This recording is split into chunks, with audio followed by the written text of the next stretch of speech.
നമസ്തേ. ജനം ഡിബേറ്റിലേക്ക് എല്ലാ പ്രിയപ്പെട്ട പ്രേക്ഷകർക്കും സ്വാഗതം.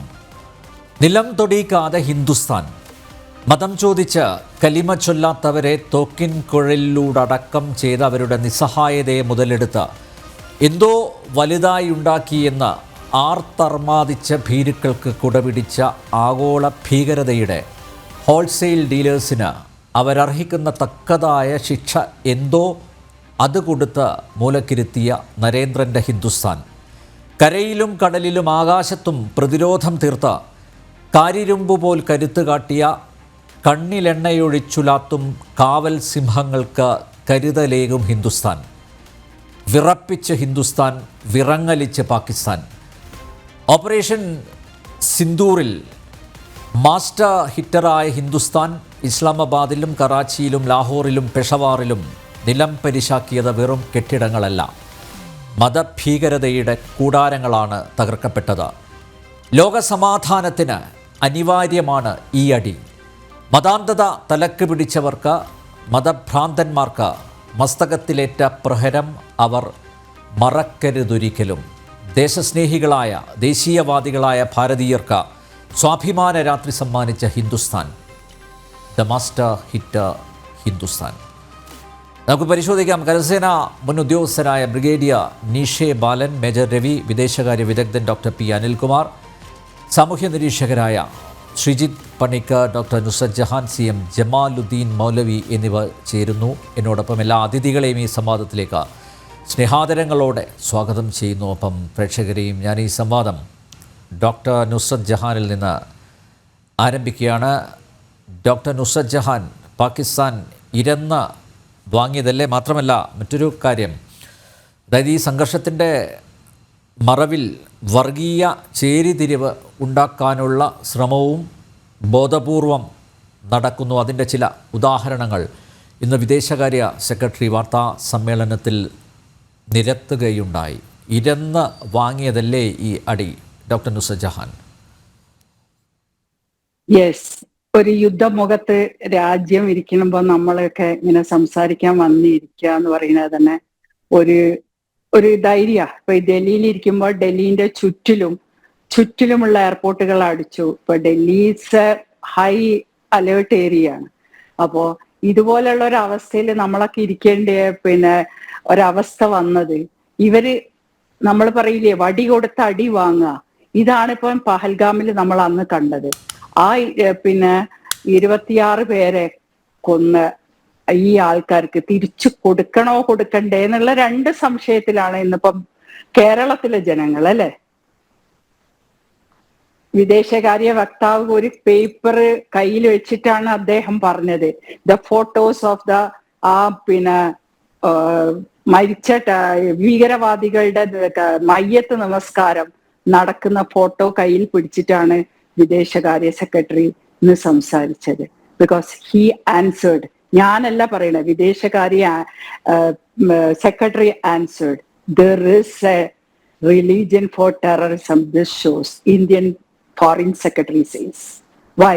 ബിക്കോസ് ഈ ലോകത്തിന്റെ ചരിത്രത്തിൽ അന്നോളം ഇന്നോളം ഒരാളും, ഒരു മതസ്ഥരും ഒരാളും ഭീകരവാദികളെ സപ്പോർട്ട് ചെയ്തിട്ടില്ല, ഒരിക്കലും ഇല്ല.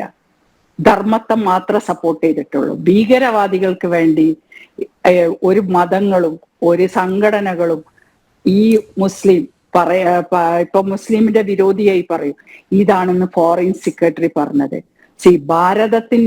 ഭാരതത്തിനെ അടിക്കുക എന്നുള്ളത് തിരിച്ചു കൊടുക്കുന്നുള്ള അവര് പ്രതീക്ഷിച്ചിട്ടില്ല. അപ്പൊ ഇത്രയും ആൾക്കാരെ, ഇപ്പൊ കൊടും ഭീകരവാദിയായിട്ടുള്ള അയാളുടെ 10 പേരെ വീട്ടിൽ മരിച്ചു. അയാളെ മയ്യത്ത് നമസ്കാരം നമസ്കരിക്കേണ്ടി വന്നു. ഇന്ത്യയുടെ മക്കളെ, ഭാരതാമ്മയുടെ മക്കളെ സിന്ദൂരം മായ്ച്ചു കളഞ്ഞതിന്, സിന്ദൂർ ഓപ്പറേഷൻ എന്ന് പറഞ്ഞ ഒരു ഓപ്പറേഷനിലൂടെ തന്നെ തിരിച്ചടിക്കുന്ന ശക്തി എത്രത്തോളം ആയിരിക്കും ആഴത്തിലും. ഇതുപോലെ മയ്യത്ത് നമസ്കാരം വഴിക്ക് നമസ്കരിക്കേണ്ട അവസ്ഥ പാകിസ്ഥാനിലെ തീവ്രവാദികൾ, പാകിസ്ഥാനിലെ മുസ്ലിങ്ങളേ ഉള്ളൂ തീവ്രവാദികൾ എന്ന് പറയാം. പിന്നെ ഇപ്പൊ നമ്മൾ ആരെയാ പറയാ? പറയാണ്ട് പറ്റില്ല. പറയാന്ന് വെച്ചാൽ ഇത് വർഗീയത പറഞ്ഞു വന്ന് ഇപ്പൊ ഡെത്ത് ത്രെട്ട് വരെ മെയിലുകൾ വരെ വരാൻ തുടങ്ങി എനിക്കൊക്കെ. സി ഇന്നിപ്പോ ഈ യുദ്ധം നടക്കുന്നത്, നമ്മൾ കിടക്കുന്നത്, ഞാനൊക്കെ ഇരിക്കുന്നത് ഒരു 6 കിലോമീറ്ററിന്റെ ഉള്ളിലാണ് പാർലമെന്റും എല്ലാം ഉള്ളത്. പക്ഷെ ഈ ഒരു ഡൽഹിയില് യുദ്ധത്തെ നമ്മൾ അറിയുന്നില്ല. വി ഡോണ്ട് ഫീൽ ലൈക്ക് ചുറ്റിലും യുദ്ധം നടക്കുമ്പോൾ. അത് ആരുടെ കഴിവാ? നരേന്ദ്രമോദി എന്ന പ്രധാനമന്ത്രിന്റെ കഴിവാ. സി ഞാൻ മഹാത്മാ മോദി എന്നൊരു പുസ്തകം കഴിഞ്ഞ വർഷം വേൾഡ് ബുക്ക് ഫെയറിൽ പ്രകാശനം ചെയ്തപ്പോ എനിക്ക് കിട്ടിയ തെറിവിളി എത്രയറിയോ? മഹാത്മാ ആക്കി ഞാൻ മോദിയെ. സി മഹാത്മാന്ന് ഇന്ന് വിളിക്കേണ്ട അവസ്ഥ നമ്മൾക്ക് വന്നിരിക്കുക. കാരണം അദ്ദേഹം ഉറങ്ങാതെ ഈ ഓപ്പറേഷന് വേണ്ടിയിട്ട് സമയം കണ്ടെത്തുന്ന വെച്ചാൽ അങ്ങനത്തെ ഒരു പ്രധാനമന്ത്രി ലോകത്തിൽ തന്നെ ഉണ്ടായിട്ടില്ല എന്നുള്ള. ഇന്ത്യക്ക് മാത്രമല്ല, ഭാരതത്തിന്റെ ശക്തി, സ്പിരിച്വാലിറ്റിയിലൂടെയുള്ള ശക്തി, അതാണ് ഭാരതം ഇന്ന് സനാതന ധർമ്മത്തിന്റെയും ഭാരതം എവിടെ നിൽക്കുന്നു, ലോകത്തിന്റെ ഉച്ചിയിൽ എവിടെ നിൽക്കുന്നു എന്നുള്ളതിന്റെ ഒരു സിഗ്നൽ മാത്രമാണ് പാകിസ്ഥാനിന്റെ ഇത്രയും 55 ഡ്രോണുകളെ തകർത്തത് ഭാരതം.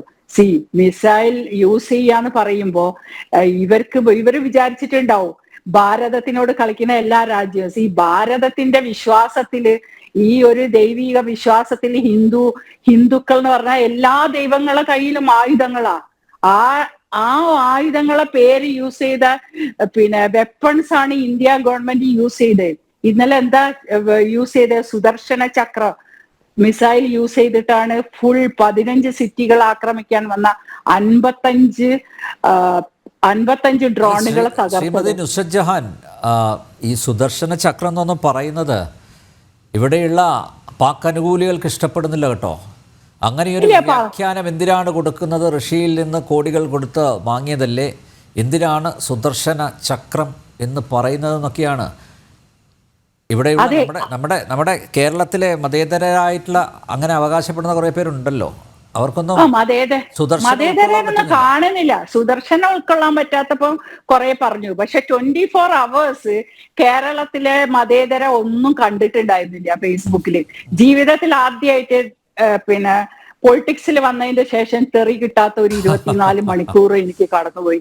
എന്റെ ഒരു പോസ്റ്റിന്റെ താഴെയും നരേന്ദ്രമോദിന്റെ ഫോട്ടോന്റെ താഴെയും സിന്ദൂരത്തിന്റെ താഴെയും ഒന്നും ഒരു തെറിയുമില്ല, ഒരു ആക്രാന്തവും ഇല്ല. അപ്പൊ ഇവർക്കൊക്കെ ഇതിനെന്താ നമ്മൾ മനസ്സിലാക്കേണ്ടത്? ഇത് ഓരോരുത്തരുടെ തീരുമാനമല്ല. ഈ സൈബർ ആക്രമണം ഈ ഭാരതത്തിനോട്, ഈ നരേന്ദ്രമോദിയോട്, ഈ ഹിന്ദുക്കളോട് ഉള്ള ആക്രമണത്തിന് ചുക്കാൻ പിടിക്കുന്ന വലിയൊരു നേതാവ് ഇവർക്കുണ്ട്. അവരോട് പറഞ്ഞു, ഇവിടെ ഇന്ത്യ തിരിച്ചടിച്ച രാത്രി, ആ രാത്രി തൊട്ടിട്ട് സുഡാപ്പിളൊക്കെ ഉറങ്ങി. ഈവൻ നമ്മുടെ രാഹുൽ ഗാന്ധി വരെ അന്ന് രാവിലെ 11:30 മണിക്ക് ഒരു പോസ്റ്റ് ഇട്ട്. നമ്മളൊക്കെ പുലർച്ചെ, ഞാൻ ശ്രദ്ധിച്ചു നിങ്ങളെ പോസ്റ്റ്, നമ്മളൊക്കെ പോസ്റ്റ് 4 മണി 3:30 മണി തൊട്ടിട്ട് നമ്മളൊക്കെ ഫേസ്ബുക്കിൽ ലൈവായിരുന്നു. കാരണം അത് നമ്മളെ വിശ്വാസത്തിന്റെ ഭാഗമായിട്ട് നമ്മളൊക്കെ ആ സമയങ്ങളിൽ ഉണർന്ന് നമ്മൾ എന്താ ചെയ്യുമ്പോ ഒരു ഫേസ്ബുക്ക് എടുത്ത് നോക്കുന്ന ഒരു സ്വഭാവമുണ്ട് പ്രാർത്ഥിക്കാൻ എണീക്കുമ്പോ. അതുകൊണ്ടാണ് കണ്ടത്. അപ്പൊ ഇവർക്കൊക്കെ അറിഞ്ഞതേ ഇല്ല. ഇനി ഇവര് വല്ല ടൂറും വേറെ വല്ല സ്ഥലത്തേക്ക് പോയോ ഒന്നും അറിയില്ല. അപ്പൊ ഇവർക്ക് ഈ സുദർശന ചക്രം, ഭാരതത്തിന്റെ സൈന്യത്തിന്റെ പേരെല്ലാം മഹാഭാരത യുദ്ധത്തിലെ സൈന്യങ്ങളെ പേര് എന്നെക്കാളും പറഞ്ഞുതരാൻ മേജർ രവി സാർ അവിടെ ഉണ്ട്, പറഞ്ഞുതരൂ. എന്താ ഇല്ലാത്ത? ഭാരതത്തിന് എന്തുകൊണ്ടാണ്? അതൊക്കെ എങ്ങനെ എന്നാലും ഇവര് ഇന്ദിരാഗാന്ധി, നെഹ്റു ഒക്കെ സ്വീകരിച്ചു. അപ്പൊ ഈ ഒരു ഭാരതത്തിലെ സുദർശന ചക്രം കൊണ്ട് തന്നെ ശത്രുക്കളെ ഇല്ലാതാക്കുക, സ്പിരിച്വാലിറ്റി, ആ മന്ത്രം യൂസ് ചെയ്തിട്ടാണ്. രാജ്നാഥ് സിംഗ് ഒരു യുദ്ധവിമാനം കൊണ്ടുവന്നപ്പോ ഓം എഴുതിയിട്ട് അതിന് മാലയിട്ട് പൂജിച്ചപ്പോ ഇവിടെ ഭയങ്കര ട്രോളായിരുന്നു രാജ്നാഥ് സിംഗിന്റെ. അതൊക്കെ തന്നെ യൂസ് ചെയ്ത് എന്നിട്ട് സിന്ദൂരം മയക്കാൻ വേണ്ടി മയച്ച ഇവര് പെണ്ണുങ്ങളോട് പറഞ്ഞു, മോദിനോട് പറയും. അപ്പൊ മോദി ആ പെണ്ണുങ്ങളെ തന്നെ യൂസ് ചെയ്ത്, സോഫിയ ഖുറേഷിയും വാമിക സിംഗും തന്നെ ഈ യുദ്ധത്തിന്. പെണ്ണുങ്ങളോട് വീട്ടിൽ പോയിരിക്കാം. കഴിഞ്ഞ ആഴ്ച ഒരു ഉസ്താദ് നമ്മളോട് പറഞ്ഞു, പെണ്ണുങ്ങൾക്ക് അധികാരം കൊടുക്കില്ല. ബംഗ്ലാദേശിലെ ഉസ്താദ് പറഞ്ഞു, പണ്ഡിറ്റ് പറഞ്ഞു, പെണ്ണുങ്ങളെ രാജ്യഭരണത്തിലും തുല്യ അവകാശം കൊടുക്കൂല ഞങ്ങള്. അപ്പൊ ഇതെല്ലാം മതല്ലേ? മതമില്ല മതേതരം ആരാണ് ഇവർക്ക് പേരിട്ടെന്ന് എനിക്ക് മനസ്സിലാക്കാണത്. ഈ മതേതരം പറയുമ്പോ ഇവര് മാത്രമേ ഇതൊക്കെ പറയുള്ളൂ. പെണ്ണ് പ്രസവിക്കാൻ പറ്റൂല, പെണ്ണ് പ്രസവിക്കാൻ പറ്റൂലെങ്കിൽ ഈ ആ പറഞ്ഞ AP-യുടെ മകനാച്ചു ഹക്കീം ഉസ്താദ്, അയാളോട് എനിക്ക് ചോദിക്കാനുള്ളത്, ഈ പറയുന്ന ഇസ്ലാമിക രാജ്യം തന്നെ ലോകത്തിലെ ആദ്യത്തെ ഇസ്ലാമിക പ്രധാനമന്ത്രി, വെൽ എഡ്യൂക്കേറ്റഡ് പ്രധാനമന്ത്രി ബനസീർ ഭൂട്ടോ 3 പ്രസവിച്ച പ്രധാനമന്ത്രി ആയിരിക്കുമ്പോ അവരെ പാർട്ടിയുടെ പേര് PPP എന്നാ. ആ പാർട്ടിനെ പെർമനന്റ്ലി പ്രഗ്നന്റ് പ്രൈം മിനിസ്റ്റർ എന്നുള്ള പേരും കൊടുത്തു. അവര് 3 പ്രസവിച്ച ലീവ് എടുത്ത് പോയിട്ടാ. ഒരു ദിവസം ലീവ് എടുത്ത് അന്നെ മൂത്ത മകൻ ഇപ്പൊ നമ്മുടെ പുഴയിൽ രക്തം ഒഴുകും, വെള്ളം കൊടുത്തില്ലെങ്കിൽ രക്തം ഒഴുകും എന്ന് പറഞ്ഞ ബിലാവൽ ഭൂട്ടോനെ പ്രസവിച്ചത് പ്രധാനമന്ത്രി ആയിരിക്കുമ്പോ ഒരു ദിവസത്തെ ലീവ് എടുത്ത് പോയിട്ടാ ബനസീർ ഭൂട്ടോ. ഇസ്ലാമിക രാജ്യ. അപ്പൊ കേരളത്തിലെ മുസ്ലിങ്ങൾക്ക് മാത്രം ഒരു അധികാരം ഒരു സ്ഥാനത്ത് വന്നൂടാ, ഇന്ത്യയിലെ മുസ്ലിം പെണ്ണുങ്ങൾക്ക് അധികാരം ഇല്ല എന്ന് പറയണേന് മോദി ഇന്ത്യയിലെ, ഞാൻ എപ്പോഴും പറയുന്ന പോലെ ഭാരതത്തിലെ മുസ്ലിം സ്ത്രീകളുടെ ശക്തിയാണ് മോദി തന്നത്. ആ മോദി വന്ന 9 ഏറ്റവും അധികം നമ്മൾ പൂജിക്കേണ്ട ഇന്ന് മോദിയെ തന്നെയാണ്. കാരണം തീർച്ചയായിട്ടും നുസ്രത്ത് ജഹാന്റെ സംസാരം വളരെ പരിതാപകരമാണ്. ഇതല്ല ഇവിടെ വേണ്ടത്. നുസ്രത്ത് ജഹാൻ സംസാരിച്ച രീതി ഇതല്ല. ഇതല്ല ഇവിടെ ആവശ്യമുള്ളത്. ഒരു നിമിഷം, നമുക്ക് ആവശ്യമുള്ളത് ഇന്ന് നമ്മുടെ നാട്, നമ്മുടെ രാജ്യം വളരെയേറെ ഒരു നിമിഷം ശ്രീ മൗലവി, ഈ രാജ്യത്തെ പ്രധാനമന്ത്രി ഓർഡർ കൊടുക്കാതെ ഇവിടെ മൗലവി സംസാരിച്ചതല്ല. നുസ്രത്ത് ജഹാൻ അല്ല, നുസ്രത്ത് ജഹാൻ അല്ലെന്നേ, അങ്ങനെ പറയില്ലെന്നേ, അങ്ങനെ പറയില്ല. ഞാൻ നിങ്ങളുടെ സമയത്ത് അല്ല, അത് നിങ്ങൾ പിന്നെ പറഞ്ഞോ. രാജ്യം നേരിടുന്ന രാജ്യം നേരിടുന്നത് എന്തിനു വേണ്ടിയിട്ടാണ്? കലിമ ചെല്ലിക്കാൻ വേണ്ടിയിട്ട്. അല്ല, എന്റെ മദ്രസില് ജമാലുദ്ദീൻ മൗലവി ഒന്ന് മനസ്സിലാക്കണോ, ഞാൻ 6 വയസ്സിൽ ഒരു കാര്യം മനസ്സിലാക്കണം. എന്റെ സമയത്ത് 6 വയസ്സിൽ മദ്രസിൽ പോയപ്പോ എന്റെ മദ്രസ് എന്നോട് മലയാളം എന്നോട് പറഞ്ഞത്, കാഫിറുകളായി പോകും ഇംഗ്ലീഷ് മീഡിയത്തിൽ പഠിച്ചാല്. ആ കാഫിറായി പോകാണ്ടിരിക്കാൻ ആ കാഫിർ ആരാന്ന് ചോദിച്ചപ്പോ ഹിന്ദുക്കളൊക്കെ കാഫിറാ, അവരൊക്കെ നരകത്തിലാ, നീ നരകത്ത് പോ. അന്ന് മൊയ്യാരോട് അടിയുണ്ടാക്കി ഇറങ്ങിയ അത് അടിയുണ്ടാക്കി പോകുന്നതുകൊണ്ടാണ് കാഫിർ തന്നെ. എന്താ കലിമ ചൊല്ലിച്ചായിരുന്നല്ലോ പഹൽഗാമില്. ഉസ്താദെ വളരെ ബഹുമാനത്തോടെ ചോദിക്കാം, പഹൽഗാമില് കലിമ എന്ത് മതേതരം കലിമ രാജ്യത്തെ ലോകത്തിലെ ഏറ്റവും വലിയ ഭീകരവാദ രാഷ്ട്രമായ പാകിസ്ഥാൻ നമ്മെ ആക്രമിക്കാൻ വരുമ്പോൾ ഇന്ത്യയിലെ ജനിച്ചു വീണ പിറന്നു വീണ ഓരോ മനുഷ്യനും, അത് മുസൽമാനാവട്ടെ, ദളിതനാവട്ടെ, ക്രൈസ്തനാവട്ടെ, ആര് തന്നെ ആയിക്കൊള്ളട്ടെ, എല്ലാവരും ഒറ്റ മനസ്സോടുകൂടി അതിനെതിരെയാണ് പ്രതികരിക്കേണ്ടത്. അതല്ലാതെ അവിടെ ഒരു വർഗീയപരമായ ഒരു ചേരിതിരിവ് സൃഷ്ടിക്കാൻ ശ്രമിക്കുന്നത് വളരെ ഖേദകരമാണ്. ഈ അവസരത്തിൽ ഓർമ്മപ്പെടുത്താതിരിക്കാൻ കഴിയില്ല.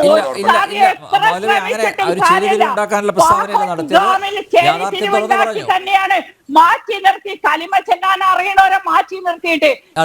കാശ്മീരില് എത്രയോ സുഹൃത്തുക്കളുണ്ട്, നല്ല നല്ല മുസ്ലിങ്ങളുണ്ട്. അവര് പറയാ അവിടുത്തെ ഡോക്ടേഴ്സിന് എനിക്കറിയാം, മോർച്ചറിയിൽ പോസ്റ്റ്മോർട്ടത്തിന് കൊണ്ടുവന്ന ഈ മരിച്ച ആൾക്കാരുടെ അടിവസ്ത്രം ഊരിയിട്ടുണ്ടായിരുന്നു. അവർ കറക്റ്റ് ആക്കണോ നോക്കാൻ വേണ്ടി. ഒരു യുദ്ധ പശ്ചാത്തലത്തിൽ ഒരുപാട് കാര്യങ്ങൾ പറയണമെന്ന് ഞാൻ ആഗ്രഹിക്കുന്നില്ല. എന്തായാലും മതേതരത്തിന്റെ പേരിലായിരുന്നില്ല കൊന്നത്, മതത്തിന്റെ പേരിലായിരുന്നു. കാലിമ ചെല്ലാൻ അറിയാത്തവനാണ് അവിടെ മരിച്ചു വീണത്. അവരെ പെണ്ണുങ്ങളോട് പോയി നിന്റെ മോദിയോട് പറയുന്നവരുടെ. അപ്പൊ എന്റെ മോദി, എന്റെ പ്രധാനമന്ത്രി, എന്റെ ഇന്ത്യന്റെ പ്രധാനമന്ത്രി മഹാനാണ്. ഞാൻ നിൽക്കുന്ന 400 കിലോമീറ്ററിന്റെ ചുറ്റും യുദ്ധം നടക്കുക. ഈ ഡൽഹി സിറ്റിയിൽ അത് അറിയിക്കുന്നില്ല. ഇവിടെ വസ്ത്രമുണ്ട്, സ്നേഹപൂർവ്വം നിങ്ങളോട് പറയട്ടെ. ഇന്ത്യയുടെ പ്രധാനമന്ത്രി, ഇന്ത്യയുടെ ഡിഫൻസ് മിനിസ്റ്റർ അജിത് ഡോവൽ, ഇവരൊക്കെ നമ്മൾ എടുത്തു പറയേണ്ട. അവരെ സമ്മതമില്ലാതെ ഒരു മിലിറ്ററിയും പോയിട്ട് അവിടെ മിസൈൽ ഇടൂല. പെണ്ണുങ്ങളെ തന്നെ പറഞ്ഞയക്കണം. സോഫിയ ഖുറേഷിയും വാമിക സിംഗിനും തന്നെ പറഞ്ഞയച്ച പെണ്ണുങ്ങള് മറുപടി കൊടുക്കണം. ഭാരതാംബയുടെ നാട്, ഭാരതം എന്ന് പറഞ്ഞാൽ സ്ത്രീയെ ബഹുമാനിക്കുന്ന നാട്, നാരി ശക്തി. ഇത് തന്നെയാണ് നമ്മുടെ നാടിന്റെ രാജ്യത്തിന്റെ മുന്നേ ശ്രീ മൗലവി, ഞാൻ തിരിച്ചു വരാം. ഒരു മിനിറ്റ് ശ്രീ മൗലവി, ഇങ്ങനെ സംസാരിക്കാതെ ഇതിന് ഒരു നിയതമായിട്ടുള്ളൊരു വ്യവസ്ഥയുണ്ട്. ഇപ്പോൾ ഒരു അതിഥി സംസാരിക്കുമ്പോൾ അവർ സംസാരിക്കട്ടെ. താങ്കൾക്ക് എന്തെങ്കിലും എതിരഭിപ്രായം ഉണ്ടെങ്കിൽ, വിയോജിപ്പുണ്ടെങ്കിൽ അത് താങ്കൾക്ക് അനുവദിക്കപ്പെടുന്ന സമയത്ത് ആ വിയോജിപ്പ് പ്രകടിപ്പിക്കാം, രേഖപ്പെടുത്താം. അതിന് പൂർണ്ണ സ്വാതന്ത്ര്യമുണ്ട്. ഇങ്ങനെ ഇടക്ക് കയറി സംസാരിച്ചു കഴിഞ്ഞാൽ ഇത് കാണുന്ന പ്രേക്ഷകർക്ക് അവർക്കൊരു അവിയൽ പരുവത്തിലുള്ള ഒരു ഒരു ഒരു ഒരു ബൈ പ്രൊഡക്റ്റായിരിക്കും ലഭിക്കുക. അതുകൊണ്ട് താങ്കൾ സ്വയം മിതത്വം പാലിക്കുക. യെസ്, ബ്രിഗേഡിയർ നീഷെ ബാലൻ, ഇന്നലെ രാത്രിയിൽ പാകിസ്ഥാൻ്റെ ആക്രമണം ഉണ്ടായി. പഹൽഗാമിലെ കൂട്ടക്കൊലയ്ക്ക് ഭാരതം മറുപടി നൽകി. അപ്പോൾ ഒരു പ്രത്യാക്രമണം പ്രതീക്ഷിച്ചതാണ്. പക്ഷേ എല്ലാ കരാറുകളും ലംഘിച്ചുകൊണ്ട്, എല്ലാ നിയമങ്ങളും കാറ്റിൽ പറത്തിക്കൊണ്ടുള്ള ഒരു സൈനിക ഇടപെടലല്ലേ പാകിസ്ഥാൻ്റെ ഭാഗത്ത് നിന്ന് ഉണ്ടായത്. മാത്രമല്ല, നേരത്തെ വിദേശകാര്യ സെക്രട്ടറിയും കേണൽ സോഫിയ ഖുറേഷിയും അതുപോലെ വിംഗ് കമാൻഡർ വ്യോമിക സിംഗും ഇത് കൃത്യമായിട്ട് പറഞ്ഞു. അതായത് ഈ സംഘർഷത്തിൻ്റെ മറവിൽ വർഗീയമായിട്ടുള്ള ചേരിതിരിവ് ഉണ്ടാക്കാനുള്ള ബോധപൂർവമായിട്ടുള്ള ശ്രമം പാകിസ്ഥാൻ്റെ ഭാഗത്തു നിന്നുണ്ടായി എന്നും പറയുന്നു. അതിനുള്ള ചില ഉദാഹരണങ്ങൾ അവർ വാർത്താസമ്മേളനത്തിൽ അവതരിപ്പിക്കുകയും ചെയ്തു. ഇത്തരത്തിലുള്ള ഒരു ഇടപെടൽ പാകിസ്ഥാന് സ്വന്തം നിലക്ക് നടത്താൻ സാധിക്കുമോ? പാകിസ്ഥാന് പരോക്ഷമായി ചൈനയുടെയും തുർക്കിയുടെയും സഹായം ലഭിച്ചിട്ടുണ്ടോ? എന്തായാലും ടർക്കിഷ് ഡ്രോണുകൾ ആണ് പാകിസ്ഥാൻ ഉപയോഗിച്ചത് എന്ന് വ്യക്തമായിട്ടുണ്ട്. പരിശോധനയിൽ അത് തെളിഞ്ഞിട്ടുണ്ട്. അതും ഈ കേണലും വിംഗ് കമാൻഡറും വാർത്താസമ്മേളനത്തിൽ പറയുകയുണ്ടായി. വളരെ ഹീനമായിട്ടുള്ള ഒരു സൈനിക ഇടപെടൽ അല്ലേ ഉണ്ടായത്? ഇന്നലെ രാത്രി ഉണ്ടായിട്ടുള്ള ഇടപെടലിനെ, സൈനിക ഇടപെടലിനെ താങ്കൾ എങ്ങനെയാണ് നോക്കിക്കാണുന്നത് ബ്രിഗേഡിയർ?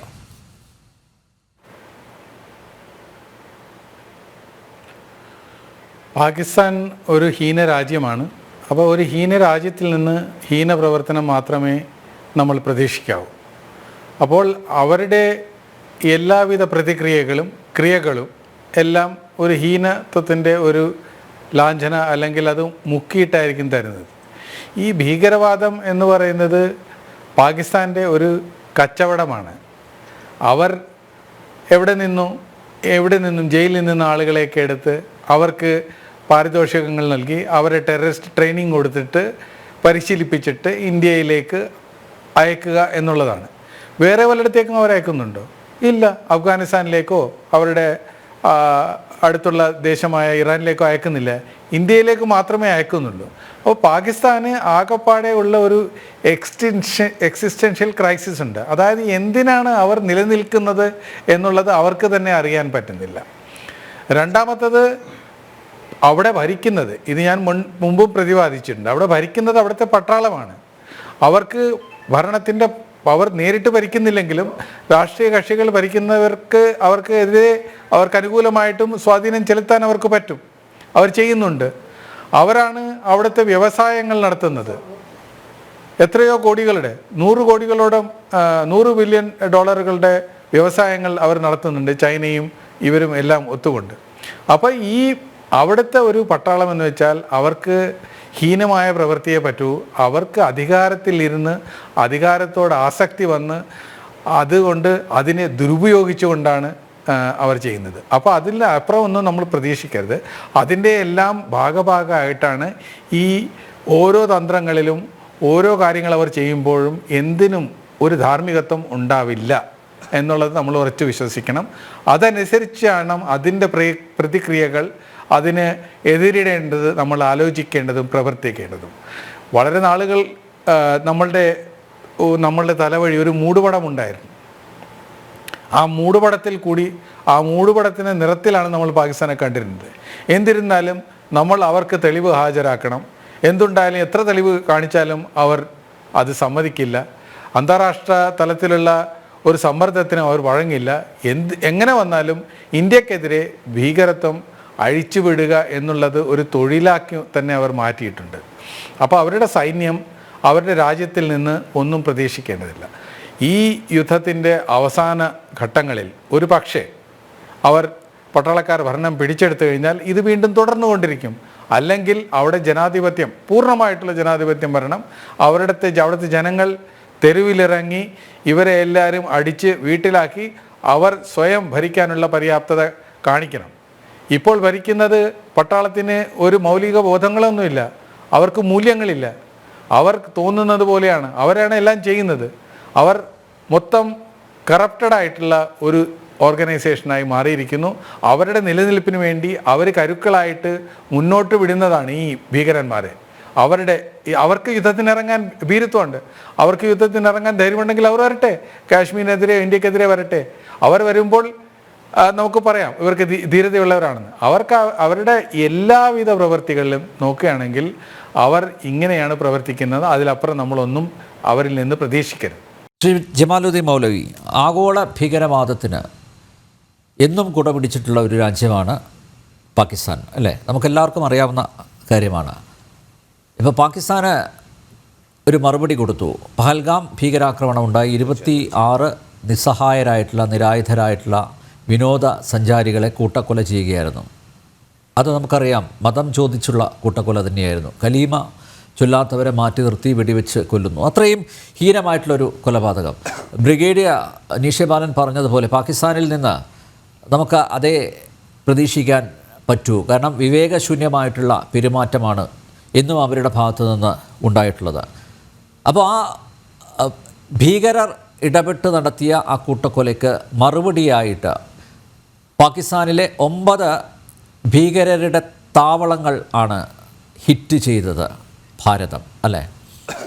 സ്വാഭാവികമായി അവിടെ അത് അവസാനിക്കേണ്ടതായിരുന്നു. പക്ഷേ പാകിസ്ഥാൻ തിരിച്ചടിച്ചത് എങ്ങനെയാണ്? ജനവാസ മേഖലകൾ ലക്ഷ്യം വെച്ച്, അതുപോലെ സൈനിക കേന്ദ്രങ്ങൾ ലക്ഷ്യം വെച്ച്, ഭാരതത്തിലെ 36 നഗരങ്ങൾ കേന്ദ്രമാക്കിയുള്ള ആക്രമണം അവരുടെ ഭാഗത്തു നിന്ന് ഉണ്ടായി എന്നാണ് ഉന്നത കേന്ദ്രങ്ങൾ അറിയിക്കുന്നത്.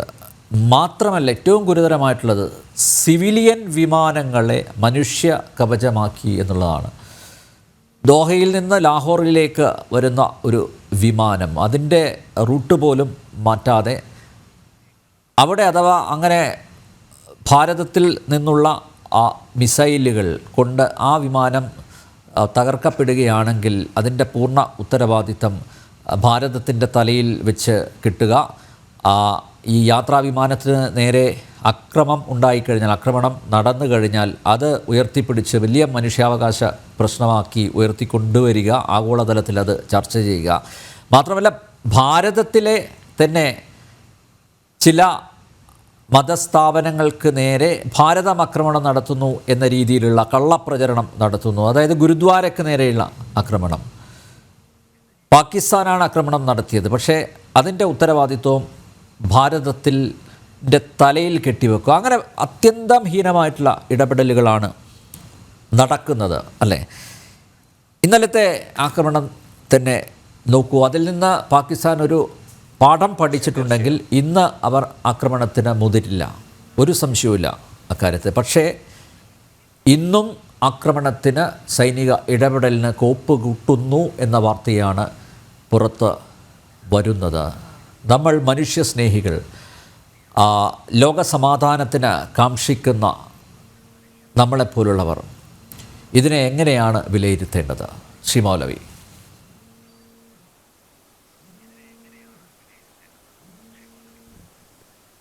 ആദ്യം എനിക്ക് പറയാനുള്ളത്, മുൻ കരസേന മേധാവി balance are a big salute.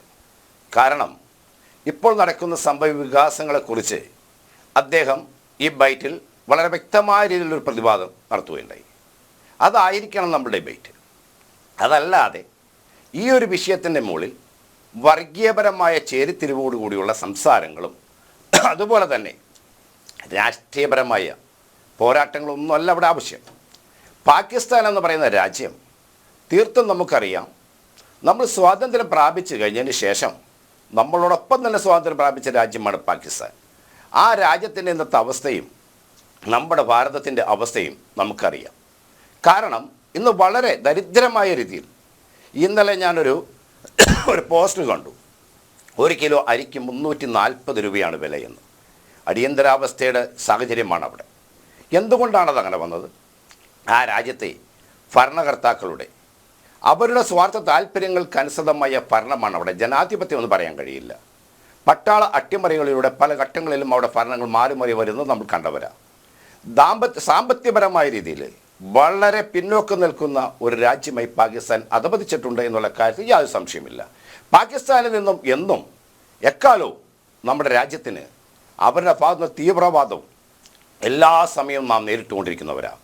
ഈ പാകിസ്ഥാൻ ഇപ്പോൾ എടുത്ത തീരുമാനം അവർ ചെയ്ത ഏറ്റവും വലിയ മണ്ടത്തരം എന്ന് പറയാൻ പറ്റും. കാരണം ദരിദ്രമായിക്കൊണ്ടിരിക്കുന്ന പാകിസ്ഥാൻ ഒരു കാരണവശാലും ഇത്ര വലിയൊരു സൈനിക ശക്തിയായ ലോകത്തിലെ ഏറ്റവും വലിയ 6ാമത്തെ 5ാമത്തെ സൈനിക ശക്തി എന്നാണ് പറയുന്നത് നമ്മൾ, ആ സൈനിക ശക്തിയായ നമ്മുടെ രാജ്യവുമായി യുദ്ധത്തിന് ഒരു കാരണവശാലും അവർ തയ്യാറെടുക്കാൻ പാടില്ലായിരുന്നു. അവർ ചെയ്ത വിഡ്ഢിത്തരമാണത്. ഇതിന് കൃത്യമായ മറുപടി നമ്മുടെ രാജ്യം നൽകുന്നുണ്ട്, തത്സമയം നൽകുന്നുണ്ട്. അത് തന്നെയാണ് വേണ്ടത്.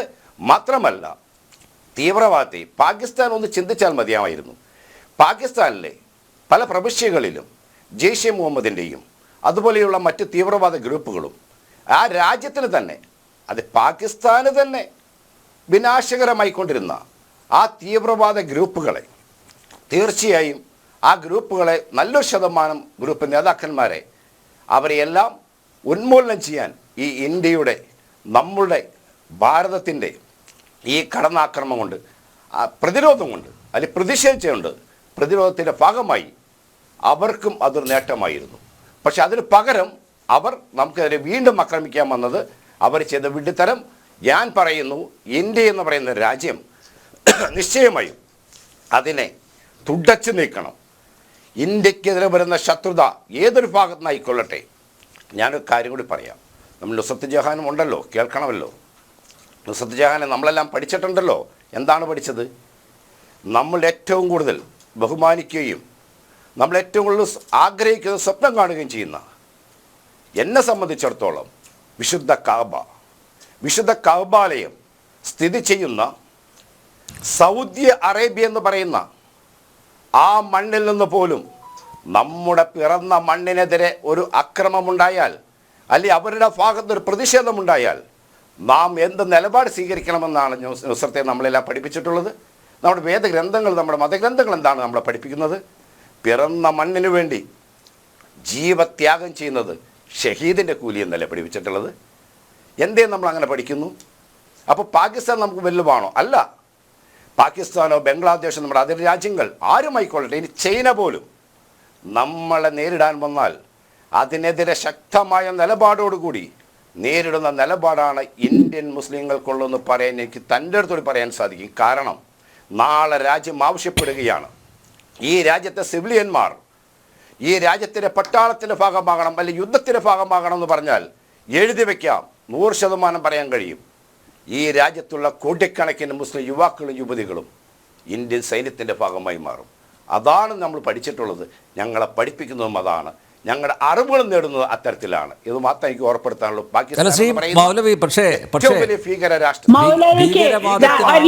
ഭീകരവാദത്തിന് വളക്കൂറുള്ള ഒരു മണ്ണാണ് നമ്മുടെ ഈ കൊച്ചു കേരളം.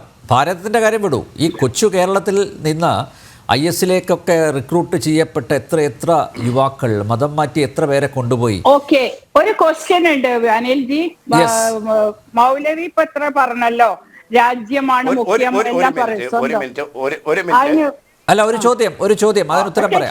ഞാൻ ബ്രേക്ക് എടുത്തിട്ട് ചോദിക്കണം, ഒറ്റ ചോദ്യം. മൗലവിക്ക് പിറന്ന മണ്ണാണ് ഏറ്റവും എന്നുണ്ടെങ്കിൽ നമ്മളെ സ്ലോഗൻ ഭാരത് മാതാ കീ ജയ് പറയോ എന്നാ ഞാൻ വിശ്വസിക്ക. കാരണം ഒരു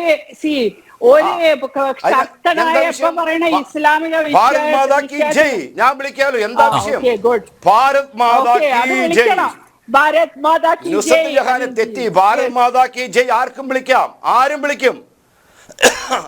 പക്ഷേ വിളിക്കുന്നവരുടെ എണ്ണം കുറവാണ് ശ്രീ മൗലവി. ആരും വിളിക്കില്ല, വിളിക്കുന്നവരുടെ എണ്ണം കുറവാണ് ശ്രീ മൗലവി.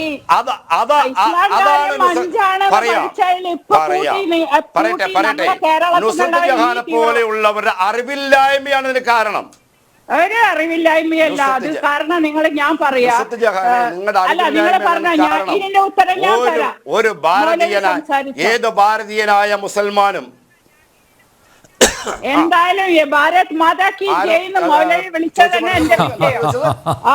Thank you. ഭാരത് മാതാ കീ ജയ്. മൗലവി പറയൂ. എന്താണ് നുസ്രത്ത് ഇത്രത്തോളം വിവരമില്ലായ്മ സംസാരിക്കുന്നത്? അതായത് ഭാരത് മാതാക്ക് ജയ് എന്ന് വിളിച്ചെന്ന് കരുതിയിട്ട് ഒരു മുസൽമാന്റെ ഇസ്സത്ത് നഷ്ടപ്പെടുന്നുണ്ടോ? ഒരു മുസൽമാന്റെ ഈമാൻ നഷ്ടപ്പെടുന്നുണ്ടോ? എന്താണ് നുസ്രത്ത് ജഹാൻ ഇസ്ലാമിനെ കുറിച്ച് പഠിച്ചത്? എന്താണ് നുസ്രത്ത് ജഹാൻ ഇസ്ലാമിനെ കുറിച്ച് അറിയാവുന്നത്? എന്താണ് ഇസ്ലാം എന്ന് നുസ്രത്ത് ജഹാൻ പഠിക്കുക? ഒരു ഭാരത് മാതാക്ക് ജയ് അല്ല 100 എണ്ണം വിളിക്കാം, ഒന്നും സംഭവിക്കില്ല. എന്ത് സംഭവിക്കും?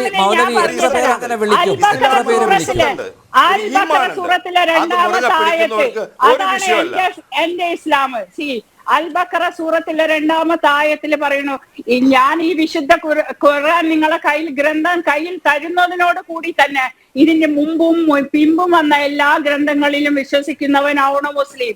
ആ മുസ്ലിമാണ് ഞാന്. ധൈര്യമായിട്ട് പറയൂ, എന്റെ രാഷ്ട്രമാണ് ഇസ്ലാമിക രാഷ്ട്രം.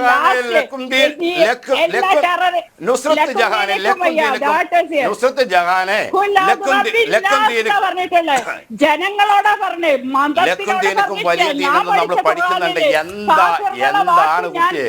ഉച്ചരിക്കാൻ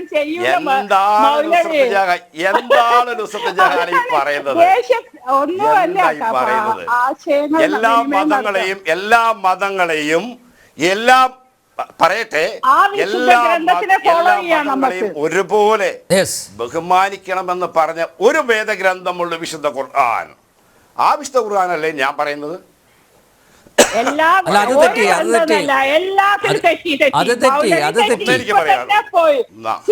എത്രയോ വർഷങ്ങൾക്ക് മുമ്പ് പിന്നെ വേദങ്ങളിൽ കഴിഞ്ഞിട്ടാണ്. അതുകൊണ്ടാണ് ഖുർആനിന് പറഞ്ഞത്. ഇതിന് മുമ്പ് വന്ന വേദങ്ങൾ ഏതൊക്കെ വന്നു? വേദം ഇന്ത്യയിൽ വന്ന വേദങ്ങള്, ഉപനിഷത്തുകള്, അത് കഴിഞ്ഞ് തോറ വന്നു, അത് കഴിഞ്ഞ് ബൈബിള് വന്നു, എല്ലാ മതങ്ങളെയും എല്ലാ വേദങ്ങളെയും ഒരുപോലെ ബഹുമാനിക്കുന്ന ഒരു മതമുണ്ടെങ്കിൽ അത് ഇസ്ലാമാണ്. മൗലവി ഒരു കാര്യം, എല്ലാ വേദഗ്രന്ഥങ്ങളെയും ഒരുപോലെ ബഹുമാനിക്കുന്ന ഒരു മതമാണ് ഇസ്ലാം. ഞാൻ ഉൾക്കൊള്ളുന്ന ഇസ്ലാമിനെ കുറിച്ച് ഞാൻ ഉൾക്കൊള്ളുന്ന ഇസ്ലാമിന്റെ തത്വസംഹിതയാണ് ഞാൻ പറഞ്ഞത്. എന്റെ ഇസ്സത്തും എന്റെ ഈമാനും പണയപ്പെടുത്താത്തിടത്തോളം കാലം ഭാരതാംബയെ കുറിച്ച് എന്താണ് പറയുന്നതിൽ ഒന്നും സംഭവിക്കാൻ പോകുന്നില്ല. ജയ് ശ്രീരാം എന്ന് വിളിച്ചാൽ എന്ത് സംഭവിക്കുന്നു? ഇസ്ലാമിൽ ഒന്നും സംഭവിക്കുന്നില്ല. ഇസ്ലാമിന് ജയ് ശ്രീറാം എന്ന് വിളിക്കുന്ന എത്ര പേർ നിങ്ങളുടെ സമൂഹത്തിലുണ്ട് എന്നുകൂടി പറഞ്ഞു കഴിഞ്ഞാൽ സന്തോഷം. ഇപ്പൊ താങ്കളുടെ ഈ വിശാല മനസ്സ് അത് അംഗീകരിക്കുന്നു, ശരിയാണ്. പക്ഷേ ഭാരത് മാതാ കി ജയ് അല്ലെ ജയ് ശ്രീറാം എന്ന് വിളിക്കുന്ന എത്ര മുസ്ലിങ്ങളുണ്ട്? വിശാല മനസ്സല്ലാതെ ഞാൻ എൻ്റെ മതത്തിന്റെ ഇസ്സത്ത് നിലനിർത്തിക്കൊണ്ടാണ് ഞാൻ സംസാരിച്ചത്. മറിച്ച് ഞാൻ പറഞ്ഞു വന്നത്, ഈ രാജ്യത്ത് ഞാൻ ഒറ്റ കാര്യം ചോദിക്കട്ടെ, ഈ രാജ്യത്ത് എത്രയോ കലാപങ്ങൾ, വർഗീയ കലാപങ്ങൾ രാജ്യത്തിന്റെ പല കോണുകളിൽ ഉണ്ടായിട്ടുണ്ട്. ഇനി ഒന്ന് ഞാൻ പറയാം, ഈ രാജ്യത്ത് ഒരു പ്രധാനമന്ത്രി രക്തസാക്ഷിത്വം വരിച്ച് മരണപ്പെട്ടിട്ടില്ലേ നമ്മുടെ രാജ്യത്ത്? ഇന്ത്യയുടെ പ്രധാനമന്ത്രി ഇന്ദിരാഗാന്ധിജി എന്തിനാണ് മരണപ്പെട്ടത്? എന്തിനാണ് ഇന്ദിരാഗാന്ധിയെ വെടിവെച്ച് കൊന്നത്? നാം പഠിക്കേണ്ടതല്ലേ? അത് സിഖ് മതത്തിന്റെ ആരാധനാലയത്തിൽ അന്ന് പട്ടാളക്കാർ കയറി എന്നുള്ളതിന്റെ ഒരു കുറ്റാരോപണത്തിന്റെ ഭാഗമായിട്ടല്ലേ രക്തസാക്ഷിത്വം വരിച്ചത്? എന്താണെന്ന് സംഭവിച്ചത്?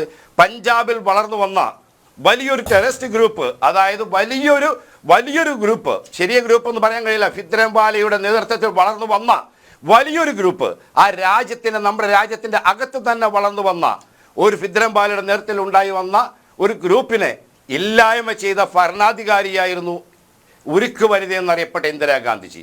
അതേ രീതിയിൽ തന്നെ ഞാൻ പറയുന്നു, രാജ്യത്തിന്റെ ഇന്നത്തെ നമ്മുടെ ഞാൻ ബഹുമാനിക്കുന്ന പ്രധാനമന്ത്രി നരേന്ദ്രമോദിജി, അദ്ദേഹത്തിന്റെ നേതൃത്വത്തിൽ കഴിഞ്ഞ മന്ത്രിസഭയുടെ കാലഘട്ടത്തിലല്ലേ കാശ്മീരിലെ തീവ്രവാദങ്ങളെ എല്ലാം അടിച്ചമർത്തിയത്?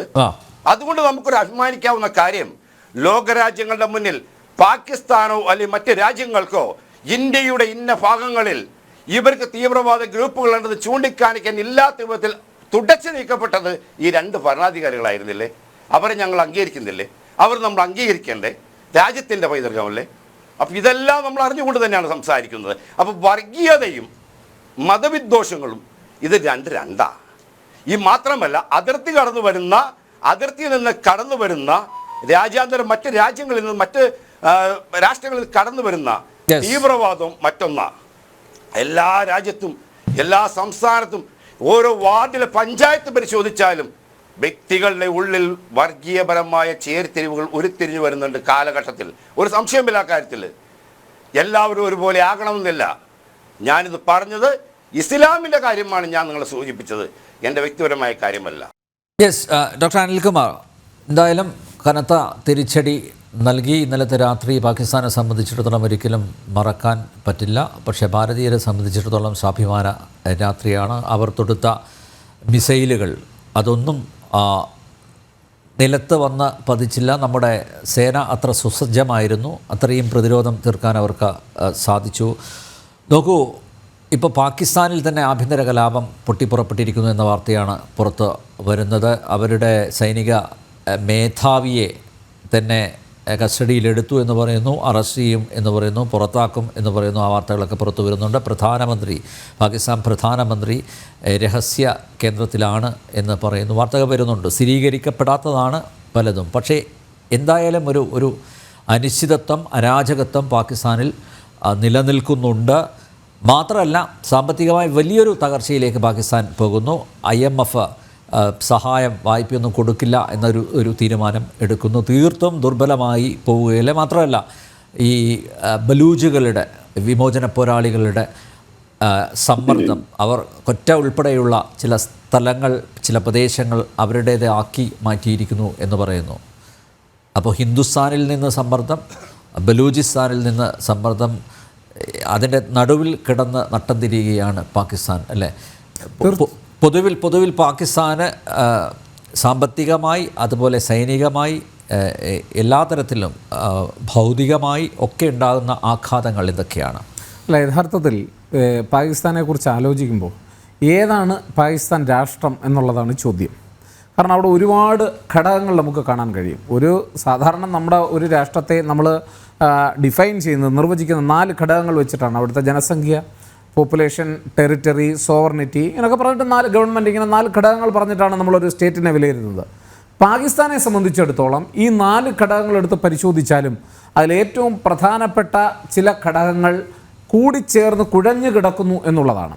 പ്രത്യേകിച്ച് പാകിസ്ഥാനിലെ സിവിൽ സമൂഹം ഒരു വഴിക്ക്, പാകിസ്ഥാനിലെ രാഷ്ട്രീയ സമൂഹം വേറൊരു വഴിക്ക്, ഈ ആർമി അള്ള, അമേരിക്ക ഇപ്പം മാറ്റി നിർത്താം, ആർമിയും അള്ളയും ചേർന്ന ഒരു വിഭാഗം വേറൊരു വഴിക്ക്, ഇതിൽ തന്നെ വളരെ മതവിശ്വാസികളുണ്ട്, അതേസമയം തന്നെ തീവ്രവാദികളുമുണ്ട്. ഇതെല്ലാം കൂടെ ആകെ കൂടി കുഴഞ്ഞു കിടക്കുന്ന ഒരു രാഷ്ട്രീയമാണ് പാകിസ്ഥാൻ്റെ രാഷ്ട്രീയം എന്ന് പറയുന്നത്. അതുകൊണ്ട് തന്നെ ഈ പാകിസ്ഥാനിലെ സഹോദരങ്ങളോട്, അല്ലെങ്കിൽ നിരപരാധികളായ സാധാരണക്കാരോട് എന്നും ഭാരതത്തിന് അനുകമ്പയും സ്നേഹവുമായിരുന്നു ഉണ്ടായിരുന്നത്. അതുകൊണ്ടാണ് സിന്ധു നദിയിലെ കരാറുകൾ വഴിയൊക്കെ നമ്മൾ അവർക്ക് ജലം കൊടുക്കാനും ഒക്കെ നിരവധി തവണ നമ്മൾക്ക് ആക്രമണങ്ങളൊക്കെ ചെറുക്കേണ്ടി വന്നിട്ട് നമ്മളതിനൊക്കെ തയ്യാറായിരുന്നത്. പക്ഷേ ഇപ്പോഴൊരു പ്രശ്നം എന്ന് പറയുന്നത്, ഇവിടെ അനിൽ നമ്പീർ സൂചിപ്പിച്ചത് വളരെ ശരിയായിട്ടൊരു കാര്യമാണ്. ഇപ്പം നമ്മൾ തന്നെ ഈ വിഷയം, ഇപ്പോൾ ഉദാഹരണം, ഈ യുദ്ധം അവസാനിപ്പിക്കണം, ആര് വിചാരിക്കണം? അവിടുത്തെ സർക്കാർ വിചാരിച്ചാൽ ഈ യുദ്ധം തീരില്ല, അവിടുത്തെ ജനങ്ങൾ വിചാരിച്ചാൽ യുദ്ധം തീരില്ല, അവിടുത്തെ സൈന്യം വിചാരിച്ചാൽ യുദ്ധം തീരില്ല, അവിടെ തീവ്രവാദികൾ വിചാരിച്ചാലും തീരില്ല. കാരണം എന്താ? സൈന്യത്തിൻ്റെ താല്പര്യങ്ങളുണ്ട്, തീവ്രവാദികൾക്ക് തീവ്രവാദികളുടെ താല്പര്യങ്ങളുണ്ട്. എപ്പോഴും ഈ പ്രശ്നത്തെ കത്തിച്ചു നിർത്തുക എന്നുള്ളതാണ് തീവ്രവാദികളുടെ താല്പര്യം. സൈന്യത്തെ സംബന്ധിച്ചിടത്തോളം പാകിസ്ഥാന്റെ അധികാരം കൈയെടുക്കുക എന്നുള്ളതാണ് സ്വാതന്ത്ര്യം. രാഷ്ട്രീയക്കാരെ സംബന്ധിച്ചിടത്തോളം അവിടെ അല്പസ്വല്പം അഴിമതിയൊക്കെ നടത്തി എങ്ങനെയാലും തങ്ങളുടെ കുടുംബങ്ങളെ UK-ലോ മറ്റു രാജ്യങ്ങളിലെ കൊണ്ട് താമസിപ്പിക്കുക എന്നുള്ളതാണ് അവരുടെ താല്പര്യം. ഇങ്ങനെ ഒട്ടേറെ താല്പര്യങ്ങളുടെ ഒരു കൂമ്പാരമാണ് പാകിസ്ഥാൻ. അതിനിടയ്ക്ക് നമ്മൾ ഈ വിഷയം എങ്ങനെങ്കിലും പരിഹരിക്കാമെന്നുള്ള അർത്ഥത്തിൽ, ഇപ്പോൾ ഉദാഹരണം ഒന്ന് ആലോചിച്ച് നോക്കൂ. ഓപ്പറേഷൻ സിന്ദൂർ ആദ്യത്തെ ദിവസത്തെ ആക്രമണം കഴിഞ്ഞതിന് ശേഷം നമ്മൾ ഉപയോഗിച്ചത് 3 വാക്കാണ്. എന്തൊക്കെയാണ് നമ്മൾ പറഞ്ഞത്? ഒന്ന്, പ്രിസിഷൻ, ആക്യുറസിയോടുകൂടി നമ്മൾ പറഞ്ഞു, അല്ലേ?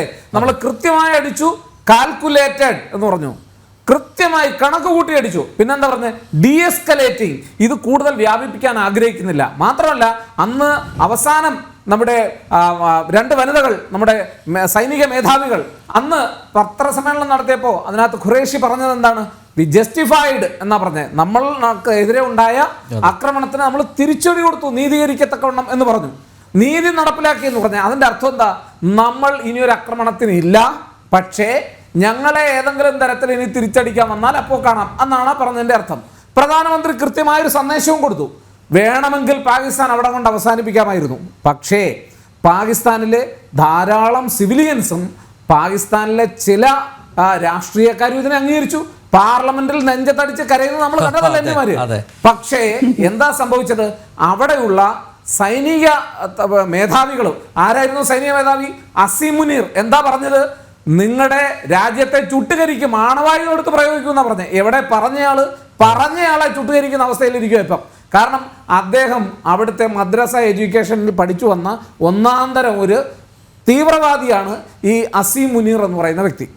അദ്ദേഹം പിന്നീട് ജപ്പാനിലൊക്കെ പോയി പഠിച്ചെങ്കിലും ഇദ്ദേഹം ISIയിൽ കുറേ നാൾ സേവനം അനുഷ്ഠിച്ചു. പിന്നീട് 2022 മുതൽ അദ്ദേഹം സൈനിക മേധാവിയായി വരുന്നു. അതിനുശേഷം തുടർച്ചയായി ഇങ്ങോട്ട് നോക്കിയാൽ ഇന്ത്യ വിരുദ്ധ പ്രസ്താവനകളാണ് അദ്ദേഹം നടത്തിയത്. എപ്പോഴും നമ്മൾ സൗഹൃദത്തിന് ആഗ്രഹിക്കുമ്പോൾ അദ്ദേഹം നമുക്കറിയാമല്ലോ, ഈ ആക്രമണം നടത്തുന്നതിന് മുമ്പ് തന്നെ പ്രസ്താവന കൂടി. അതെ, തീവ്രവാദ ആക്രമണം നടത്തുന്നതിന് തൊട്ട് മുമ്പ് അദ്ദേഹം എന്താ പറഞ്ഞത്? ജഗ്ലാർ വെയിനാണ് നമ്മുടെ കാശ്മീർ എന്ന് പറയുന്നത്, അത് കട്ട് ചെയ്യണം എന്നാ പറഞ്ഞത്. മാത്രമല്ല 2 നേഷൻ തിയറി, ഒരിക്കലും ഇന്ത്യയും കാശ്മീരും ഒരുമിച്ച് പോകില്ല, അയാളാണ് തീരുമാനിക്കുന്നത്. ഇങ്ങനെ ഇന്ത്യ വിരുദ്ധ പ്രസ്ഥാനവും ഹിന്ദു വിരുദ്ധ പ്രസ്ഥാനവും 2 നേഷൻ തിയറിയും എപ്പോഴും ജനങ്ങളെ തമ്മിലടിപ്പിക്കാനും സ്പർദ്ധ ഉണ്ടാക്കാനും നടന്ന ഒരു സൈനിക നേതൃത്വമാണ് പാകിസ്ഥാനുള്ളത്. അതുകൊണ്ട് തന്നെയാണ് അവിടുത്തെ ജനങ്ങൾ അദ്ദേഹത്തെ വെറുക്കുന്നത്. ഇനി അങ്ങ് സൂചിപ്പിച്ചൊരു കാര്യം, സാമ്പത്തിക വ്യവസ്ഥയുടെ അവസ്ഥ എന്താ? കഴിഞ്ഞ 3 മാസത്തെ സാമ്പത്തിക വ്യവസ്ഥ എടുത്ത് പരിശോധിച്ചാൽ 30% അവിടുത്തെ ഭക്ഷ്യവില വർധനമെന്ന് പറയുന്നത്. നമ്മുടെ മൊബൈൽ ഫോണിൻ്റെ താരിഫ് എടുത്ത് പരിശോധിച്ച് നോക്കൂ. ഇന്ത്യയിലൊക്കെ വിളിക്കുന്നതിൻ്റെ 3-4 ഇരട്ടി പൈസ വേണം ഒന്ന് ഫോൺ ചെയ്യണമെങ്കിൽ. ഫ്യൂവലിൻ്റെ കാര്യം എടുത്താൽ, ഇന്ധനത്തിൻ്റെ എല്ലാത്തിനും പാകിസ്ഥാൻ നട്ടം തിരികെയാണ്. അവിടുത്തെ ജനങ്ങളുടെ പ്രശ്നങ്ങൾ പരിഹരിക്കുന്നതിനല്ല അവർക്ക് താല്പര്യം. അവിടെ നിന്ന് നിങ്ങൾ അതിനേക്കാളൊക്കെ രസകരമായൊരു കാര്യം, നമ്മൾ അതിർത്തി അടച്ചപ്പോൾ തിരിച്ചു ചെന്ന പാകിസ്ഥാനികളെ സ്വീകരിക്കാൻ അവർ തയ്യാറല്ല. പക്ഷേ ഇന്ത്യയുമായുള്ള ഏറ്റുമുട്ടലിൽ ഇന്ത്യ വകവരുത്തിയ ഭീകരവാദികൾക്ക് പാകിസ്ഥാന്റെ പതാക പുതപ്പിച്ച് കിടത്തുന്ന ഈ ദേശദ്രോഹികൾ, ഇവർ ദേശദ്രോഹികളെന്നല്ല നമ്മൾ, അവരുടെ ദേശത്തെ സംബന്ധിച്ചിടത്തോളം അവർ വലുതായിരിക്കാം, പക്ഷേ ഇവർ മനുഷ്യകുലദ്രോഹികളാണ്. ആ ദ്രോഹികൾക്കെതിരെയാണ് ഇന്ത്യ ആക്രമണം നടത്തുന്നത്. അതുകൊണ്ടാണ് പറഞ്ഞത്, നമ്മൾ പാകിസ്ഥാന്റെ സൈനിക കേന്ദ്രത്തെ ആക്രമിച്ചിട്ടില്ല, നമ്മൾ അവരുടെ സൈനിക വ്യൂഹത്തെ ആക്രമിച്ചിട്ടില്ല, നമ്മൾ അവരുടെ ജനവാസ കേന്ദ്രങ്ങളെ ആക്രമിച്ചിട്ടില്ല, നമ്മൾ കൃത്യമായി ഭീകരവാദികളെ തെരഞ്ഞു പിടിച്ച് ആക്രമിച്ചു. അപ്പോഴവരെന്താ മറുപടി കൊടുത്തത്? മറുപടി കൊടുക്കാൻ ഇന്ത്യൻ സേനയോട് ഏറ്റുമുട്ടാനുള്ള കരുത്തുണ്ടോ പാകിസ്ഥാന്? അത് മനസ്സിലാക്കി അവിടുത്തെ തീവ്രവാദികൾ എന്ത് ചെയ്തു? നിരായുധരായ പാവപ്പെട്ട ജമ്മു കാശ്മീരിലെ ഗ്രാമവാസികളെ വെടിവെച്ച് കൊന്നു, 15 പേരെ. ഇന്ത്യ വീണ്ടും കണ്ടുകൊണ്ടിരിക്കുമെന്ന വിശ്വാസം. തിരിച്ചടിച്ചു, ശക്തമായ തിരിച്ചടിയായിരുന്നല്ലോ. നമ്മൾ തിരിച്ചടിച്ചു എന്നുള്ളത് ശരിയാണ്, പക്ഷേ രാത്രിയിൽ ഉണ്ടായത്ര ഭീകരമായ തിരിച്ചടി ആയിരുന്നില്ല അത്. പക്ഷെ പിന്നീടാണ് നമുക്ക് മനസ്സിലായത്, നമ്മുടെ സൈനിക കേന്ദ്രങ്ങളെയാണ് അവർ ഉന്നം വെക്കുന്നത്. അത് പഞ്ചാബിലെ ആയാലും ചണ്ഡീഗഡിലെ ആയാലും രാജസ്ഥാനിലെ ആയാലും ജയ്സാൽമറിലെ ആയാലും ഒക്കെ പ്രധാനപ്പെട്ട നമ്മുടെ 36 കേന്ദ്രങ്ങൾ അവർ ഉന്നം വെക്കുകയാണ്. ഇന്ത്യ ചെയ്ത ഏറ്റവും സാധാരണ, നമുക്ക് പണ്ടൊക്കെ ഒരു സ്വഭാവമുണ്ട്, അടി കൊണ്ടിട്ട് പ്രതികരിക്കുന്ന ഒരു സ്വഭാവം. ഇത്തവണ അടികൊള്ളാൻ നമ്മൾ നിന്നില്ല. അവർ തയ്യാറെടുത്തപ്പോഴേ എന്ത് ചെയ്തു? അവരാക്രമണത്തിന് സജ്ജമായിട്ടുള്ള വ്യോമത്താവളം നമ്മൾ ഇല്ലാതാക്കി, അവരുടെ എയർബോൺ ബേസുകൾ നമ്മൾ ഇല്ലാതാക്കി. അവർ പിന്നീട് ഒരുപക്ഷെ വ്യോമത്താവളമാക്കി പരിവർത്തിപ്പിക്കാവുന്ന റാവൽപിണ്ടി ക്രിക്കറ്റ് സ്റ്റേഡിയം നമ്മൾ ഇല്ലാതാക്കി. എല്ലാവരും എന്നോട് ചോദിച്ചിട്ട് സാറേ എന്തിനാ ക്രിക്കറ്റ് സ്റ്റേഡിയം ആക്രമിക്കുന്നത്? സാധാരണ. പക്ഷേ ഇതൊക്കെ ഒരു യുദ്ധം വന്നു കഴിഞ്ഞാൽ അതൊക്കെ പെട്ടെന്ന് റൺവേ ആക്കിയും വിമാനത്താവളമാക്കിയും ഒക്കെ പരിവർത്തിപ്പിക്കാൻ കഴിയുന്ന കപ്പാസിറ്റി ഉള്ളവയാണ്. അപ്പോൾ ഇതെല്ലാം നമ്മൾ ഇല്ലാതാക്കിയത് എന്തിനു വേണ്ടിയാണ്? അവിടുത്തെ ജനങ്ങളെ ആക്രമിക്കാനാണോ? അവിടുത്തെ സിവിൽ സൊസൈറ്റിയിൽ ആരെങ്കിലും നമ്മൾ വകവരുത്തിയോ? ഒരുപക്ഷെ നമ്മൾ ഈ അമേരിക്ക ആക്രമണം നടത്തിയാൽ പോലും നിരപരാധികളായ ധാരാളം ആളുകൾ മരിച്ചപ്പോൾ പത്രക്കാർ ചോദിച്ചപ്പോൾ അന്ന് അമേരിക്കൻ പ്രസിഡന്റ് എന്താ? കൊളാറ്ററൽ ഡാമേജ് എന്നാ പറഞ്ഞത്. അതിനോടനുബന്ധമായി ഉണ്ടാകുന്ന നഷ്ടം അതുപോലും ഉണ്ടാകാതെ വളരെ ഭംഗിയായി ഉത്തരവാദിത്വത്തോടു കൂടി ഒരു രാജ്യം അതിൻ്റെ കർത്തവ്യം നിർവഹിച്ചിരിക്കുകയാണ്. അതുകൊണ്ട് പാകിസ്ഥാൻ എന്ന് പറയുന്ന സങ്കീർണമായ ഒരു രാജ്യത്തിൻ്റെ പ്രശ്നം പരിഹരിക്കണമെങ്കിൽ ആദ്യം വിചാരിക്കേണ്ടത് അവിടുത്തെ ജനങ്ങളാണ്. ഈ വിരുദ്ധത എന്ന് പറഞ്ഞാൽ ജാതിയുടെയും മതത്തിൻ്റെ അടിസ്ഥാനത്തിൽ ഹിന്ദുക്കളാണോ മുസ്ലിങ്ങളാണോ എന്ന് തെരഞ്ഞുപിടിച്ച് ജാതിയുടെയും മതത്തിൻ്റെ അടിസ്ഥാനത്തിൽ അവരെ വിഘടിപ്പിച്ച് നിർത്തുന്ന അവരുടെ രാജ്യത്ത് തന്നെയുള്ള വിധ്വംസക ശക്തികളെ കണ്ടെത്തി വകവരുത്തിയില്ല എങ്കിൽ, അതിന് കൂട്ടുനിന്നാൽ ഒരുപക്ഷെ അതിനോടൊപ്പം ചിന്തുന്നത് നിരപരാധികളുടെ രക്തം കൂടി ആയിരിക്കുമെന്ന് നമ്മൾ തിരിച്ചറിയണം. ബ്രിഗേഡിയർ നിഷേ ബാലൻ, വീണ്ടും ആക്രമണം നടന്നുകൊണ്ടിരിക്കുന്നു, ഷെല്ലിംഗ് ആണ് നടക്കുന്നത്. പ്രത്യേകിച്ച് ഈ അതിർത്തി മേഖലകളിലാണ്. പൂഞ്ചിൽ സൈറൺ മുഴങ്ങുന്നു. വീണ്ടും ഭീതിജനകമായിട്ടുള്ള ഒരു അന്തരീക്ഷം, സംഘർഷം പാകിസ്ഥാൻ ബോധപൂർവം സൃഷ്ടിക്കുന്നു.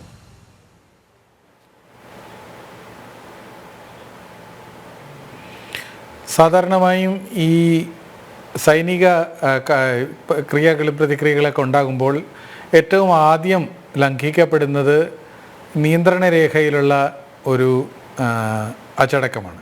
അപ്പോൾ സാധാരണ അവർ ഷെല്ലിങ് ചെയ്യും, നമ്മളും ഷെല്ലിങ് ചെയ്യും. പണ്ട് കാലത്ത് അവരാണ് ഷെല്ലിങ് കൂടുതൽ ചെയ്തുകൊണ്ടിരുന്നത്, നമ്മളല്ലായിരുന്നു. ഇപ്പോൾ നമ്മുടെ സൈന്യത്തിന് ശക്തിയും അതിൻ്റേതായ ആയുധക്കോപ്പുകളെല്ലാം ഉള്ളത് കാരണം നമ്മൾക്ക് അത് അവരെക്കാൾ കൂടുതൽ ചെയ്യാനുള്ള കഴിവുണ്ട്.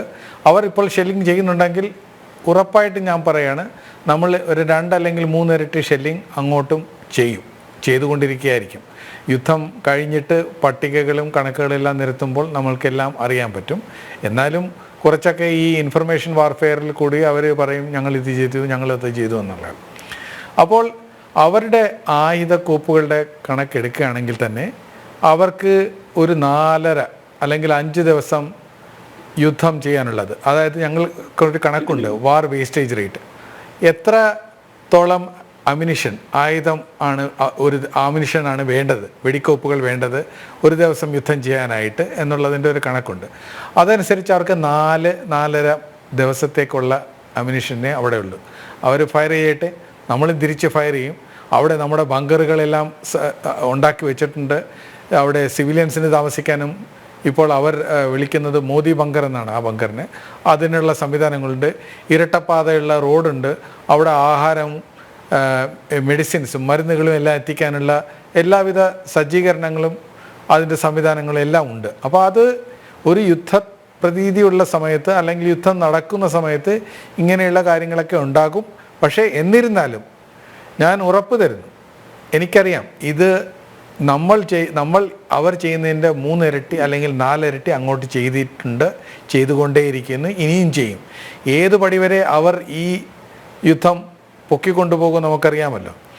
ഇന്ത്യൻ പ്രധാനമന്ത്രി സ്പഷ്ടമായിട്ട് പറഞ്ഞിട്ടുണ്ട്, പാകിസ്ഥാൻ ആർമി ചീഫ് മുനീറിന് ഒരു മാന്യമായ വിടപറച്ചിലുണ്ടാവില്ല. എന്ന് വെച്ചാൽ അതിൻ്റെ വ്യാഖ്യാനം നമ്മൾ എടുക്കുമ്പോൾ യുദ്ധത്തിൽ പാകിസ്ഥാൻ സൈന്യത്തെ തോൽപ്പിക്കും എങ്ങനെയിരുന്നാൽ, അല്ലെങ്കിൽ അവർ തോൽവി സമ്മതിക്കും. ഇപ്പോൾ 2 കൂട്ടരും അങ്ങോട്ടും ഇങ്ങോട്ടും കണ്ണു ചിമ്മാതെ നോക്കിയിരിക്കുന്നു. പക്ഷേ ഞാൻ പറയുന്നു, കുറച്ച് ദിവസങ്ങൾക്കകം തന്നെ അടുത്ത് തന്നെ അവരുടെ സൈന്യം മുട്ടുകുത്തുന്നതിനുള്ള എല്ലാവിധ തയ്യാറെടുപ്പുകളും അവർ തന്നെ ചെയ്തിട്ടുണ്ട്. അതിന് പുറത്ത് കുറച്ച് നമ്മൾ സഹായിക്കുന്നു എന്ന് മാത്രം. അല്ല, ഈ പാകിസ്ഥാൻ സൈന്യത്തിൻ്റെ മേധാവിയെ ഇപ്പോൾ കാണാനില്ല. പാകിസ്ഥാൻ സൈന്യത്തിൻ്റെ മേധാവിയായ മുനീറിനെ കാണാനില്ല. അയാൾ ഇടയ്ക്കിടയ്ക്ക് വന്ന് 10 പേരെ അഡ്രസ്സ് ചെയ്യുന്ന ഒരു വീഡിയോ ഇടയ്ക്ക് പുറത്തുവിടും. അങ്ങനെയാണ് ഒരു കരസേന മേധാവി ചെയ്യേണ്ടത്. സ്വന്തം സൈന്യത്തെ മൊത്തമായിട്ടും സംബോധന ചെയ്യണം, രാഷ്ട്രത്തിന് സംബോധന ചെയ്യണം. എന്താണ് അവരുടെ രാഷ്ട്രത്തിൻ്റെ പ്രതിസന്ധി എന്നുള്ളത് ചെയ്യുന്നില്ല. ഇപ്പോൾ പണ്ട് യുദ്ധമില്ലാത്ത സമയത്ത് ഏതാളുകൾക്കും പുലിയാകാൻ പറ്റും. യുദ്ധം തുടങ്ങിയപ്പോൾ എലിയായി മാറി മാളത്തിൽ ഒളിച്ചിരിക്കുന്നു. പ്രധാനമന്ത്രി ഒരു ബങ്കറിനകത്ത് ഒളിച്ചിരിക്കുന്നു, പാകിസ്ഥാൻ പ്രധാനമന്ത്രി. അപ്പോൾ അങ്ങനെ ഇരിക്കുമ്പോൾ സാധാരണ ജനങ്ങൾക്ക് അവരുടെ ഉള്ളിൽ ഒരു അസ്വാരസ്യം ഉണ്ടാകും, അവരുടെ ഉള്ളിൽ ഒരു വിദ്വേഷം ഉണ്ടാകും. അത് കുറച്ച് നാൾ അത് ഉൾക്കൊണ്ട് കഴിഞ്ഞിട്ട് അത് ആക്രോശമായിട്ട് പുറത്തു വരും. അവർ തന്നെ മാറ്റും. അവർ മാറ്റാനായിട്ട് നമ്മൾ എല്ലാ സഹായങ്ങളും ചെയ്യും, അല്ലെങ്കിൽ നമ്മൾ തന്നെ മാറ്റിച്ച് അവരുടെ സൈന്യത്തെ കുറച്ച് നാളുകൾക്കകം മുട്ടുകുത്തിച്ച് ഇതിൽ നിന്ന് പൂർണ്ണമായിട്ടും ഒരു വഴിത്തിരിവുണ്ടാകും. പണ്ട് നമ്മൾ ഒന്നിച്ച് പാകിസ്ഥാനെ എങ്ങനെയെങ്കിലും കൂടെ ചേർത്തുകൊണ്ട് ഒരു സമാധാനപരമായ ഒരു പാതയിൽ കൂടി നടക്കാൻ, സമാന്തരമാണെങ്കിലും സമാധാന പാതയിൽ കൂടി നടത്താനുള്ള ശ്രമം ഉണ്ടായിരുന്നു. ഇപ്പോൾ ആ മൂടുപടമെല്ലാം നമ്മൾ മാറ്റി എറിഞ്ഞു കഴിഞ്ഞിരിക്കുന്നു. അവർക്ക് ഇനി നമ്മൾ തമ്മിൽ ചേരുന്ന ഒരു വഴി ഇനി ഉണ്ടാവില്ല. അതായിരിക്കും യുദ്ധത്തിൻ്റെ ഒരു പരിണാമം. രണ്ടാമത്തെ ഒരു പരിണാമം ഉണ്ടാകാൻ പോകുന്നത് പാകിസ്ഥാനിൽ പട്ടാള ഭരണവും ഒന്നുകിൽ കുറച്ച് നാളത്തേക്ക് അവർ എളുപ്പം കീഴടങ്ങുകയാണെങ്കിൽ പട്ടാള ഭരണം ഏറ്റെടുക്കും. അല്ലെങ്കിൽ ഇവർ നിർത്തിക്കൊണ്ടുപോവുകയാണെങ്കിൽ ഈ പട്ടാള ഭരണം താഴെ വീഴും. അവിടെ ജനാധിപത്യം രണ്ടാമത് വീണ്ടും ഉയർന്നു വരും. ഈ യുദ്ധത്തിൽ നിന്നുണ്ടാകുന്ന പരിണാമങ്ങളാണ്. മാത്രമല്ല, പണ്ട് പാകിസ്ഥാൻ എന്താണ് ചെയ്തുകൊണ്ടിരുന്നത് ഇന്നുവരെയും? അവർ ചെയ്യുന്നത് പാരമ്പര്യമായിട്ടുള്ള യുദ്ധമല്ല അവർ ചെയ്തത്. അങ്ങനെയുള്ള യുദ്ധം ചെയ്യാനുള്ള ഒരു ഇച്ഛാശക്തി ഇല്ല അവർക്ക്, അവരുടെ സൈന്യത്തിന്. അവർ ചെയ്യുന്നത് എന്താണ്? ഈ ചതുരംഗത്തിൽ കാലാൾപ്പട നിർത്തിയിട്ടുണ്ട് രാജാവിനും മന്ത്രിയുടെയും മുമ്പായിട്ട്. ആദ്യമേ അവരാണ് ചാവുന്നത് ചതുരംഗത്തിൽ. അതുപോലെയാണ് ഈ ടെററിസ്റ്റിനെയും അവിടുത്തെ സാധാരണ ആൾക്കാരെയും മുന്നിൽ നിർത്തിക്കൊണ്ട് ചെയ്യുന്ന ഒരു ഭീരുത്വമുള്ള ഒരു ചരിത്രമാണ് അവർക്കുള്ളത്. അതവർ സുരക്ഷിതരായിട്ടിരിക്കും. പക്ഷേ ഞങ്ങൾ രാജാവിനെ തിരഞ്ഞെടുക്കും. രാജാവിനെ അവസാനം ചെക്ക് മേറ്റ് ചെയ്ത് രാജാവിൻ്റെ ഭരണം അവസാനിപ്പിക്കും. അതാണ് നമ്മൾ കേൾക്കുന്നത്. അത് കഴിഞ്ഞിട്ടുള്ള ഈ ടെററിസ്റ്റ് അറ്റാക്കിന് എപ്പോഴൊക്കെ നമ്മൾ എന്തെങ്കിലും ഒരു പ്രതിക്രിയ ചെയ്തിട്ടുണ്ടോ ഉടനെ അവർ പറയും, ദേ ഞങ്ങളുടെ കളി അണുവായുധമുണ്ട്, ഞങ്ങളത് ഉപയോഗിക്കും, അതിൻ്റെ കുടക്കീഴിലേക്ക് മാറാൻ നോക്കും. അവരുടെ സൈന്യം യുദ്ധത്തിന് വേണ്ടി സജ്ജീകരിച്ചിട്ടില്ല, അവർക്കൊരു തയ്യാറെടുപ്പില്ല. എന്തൊക്കെ കൊടുത്താലും അവർക്ക് അതിനൊരു മനസ്സമ്മതമില്ല. ഇത് ചെയ്യാനുള്ള അവർക്ക് ഒരു മടിയുണ്ട്. ആ മടി അവരുടെ പരാജയത്തിൽ കലാശിക്കപ്പെടും എന്നുള്ളത് ഉറപ്പായിട്ടുള്ള ഒരു കാര്യമാണ്. യുദ്ധം കഴിഞ്ഞിട്ട് എന്നാലും ഇത് തീരുമല്ലോ, യുദ്ധം നിരന്തരമായിട്ടുണ്ടാകുന്നില്ല. ആ തീരുമ്പോൾ നമ്മൾ ഈ പട്ടിക നിരത്തുമ്പോൾ നമ്മൾക്കറിയാം അവർക്ക് എന്താണ് നഷ്ടപ്പെട്ടത്. തീരാ നഷ്ടങ്ങളായിരിക്കും അവരുടെ എല്ലാ നഷ്ടങ്ങളും. നമ്മൾ എന്താണ് നേടിയതെന്നുള്ളത് അറിയാം. ഈ യുദ്ധം നമ്മൾ നടത്തുമ്പോൾ ചില നിർണായക കേന്ദ്രങ്ങളുണ്ട്. അതിനെ ലക്ഷ്യമാക്കിയായിട്ടാണ് നമ്മൾ യുദ്ധം നടത്തുക. ഇപ്പോഴുള്ള യുദ്ധം നമ്മൾ അവരുടെ സൈന്യ നേതൃത്വത്തെ കേന്ദ്രീകരിച്ചുകൊണ്ടും പഞ്ചാബ് എന്ന പ്രവിശ്യയെ കേന്ദ്രീകരിച്ചുകൊണ്ടുമാണ് ചെയ്യുന്നത്. ഈ സിന്ധു നദി കരാർ മരവിപ്പിച്ചത് മൂലം ഏറ്റവും നഷ്ടമുണ്ടാകുന്ന അവിടുത്തെ പഞ്ചാബി പാകിസ്ഥാനികൾക്കാണ്. ആ പഞ്ചാബി പാകിസ്ഥാനികളാണ് അവിടെ എല്ലാ വ്യവസായം നിയന്ത്രിക്കുന്നത്. കൃഷിയുടെ എല്ലാ കാര്യങ്ങളും അവരാണ് ചെയ്യുന്നത്. ഈ CEPC ചൈനയുമായിട്ടുള്ള ഈ ഡെവലപ്മെൻ്റ് എല്ലാം പഞ്ചാബിലാണ് മെയിനായിട്ട് നടക്കുന്നത്. ബാക്കിയുള്ളവർക്ക് എല്ലാവർക്കും 1-2 റോഡുകളും കുറച്ച് ഇതൊക്കെയാണ്, എല്ലാം അവർക്കാണ് ലഭിക്കുന്നത്. അവരുടെ മുൻതൂക്കം ഈ യുദ്ധം കഴിയുന്നതോടുകൂടി മാറും. ഇത് കഴിഞ്ഞ് ഏറ്റവും വലിയ പ്രവിശ്യയായ ബലൂചിസ്ഥാന് ഒരു സ്ഥലം, ഒരു സ്വാതന്ത്ര്യം അല്ലെങ്കിൽ അതുപോലത്തെ ഒരിതുണ്ടാകും. അവരെയെല്ലാം തള്ളിപ്പറഞ്ഞുകൊണ്ട് രാജ്യത്തെ ഒരു സ്ഥലത്ത് മാത്രം കേന്ദ്രീകരിച്ചിട്ടുള്ള അവരുടെ ഈ അധികാരമോഹങ്ങളെല്ലാം ഇല്ലാതാകും. അതെല്ലാം മാറ്റിയെടുക്കാനുള്ളതാണ് ഇത്. ഈ ഒരു വഴിത്തിരിവ് നമ്മൾക്ക് വേണ്ടിയിരുന്നു. അത് ഇന്ന് നമ്മൾ എടുത്തു. അതിൻ്റെ ഫലം ഭാരതത്തിന് എന്നും ഗുണവത്തമായിരിക്കും. ബ്രിഗേഡിയർ, ഇപ്പോൾ ഷെല്ലാക്രമണമാണല്ലോ നടത്തുന്നത് ഉറിയിലും അതുപോലെ നമ്മുടെ അതിർത്തി മേഖലകളിലുമൊക്കെ. ഇപ്പോൾ സ്വാഭാവികമായിട്ട് ഇന്ത്യയുടെ തിരിച്ചടി എങ്ങനെയായിരിക്കും? തിരിച്ച് അങ്ങോട്ട് ഷെല്ലാക്രമണം നടത്തുകയാണ്. എന്തായിരിക്കും അതിൻ്റെ ഒരു മോഡസ് ഓപ്പറാണ്ടി എങ്ങനെയായിരിക്കും?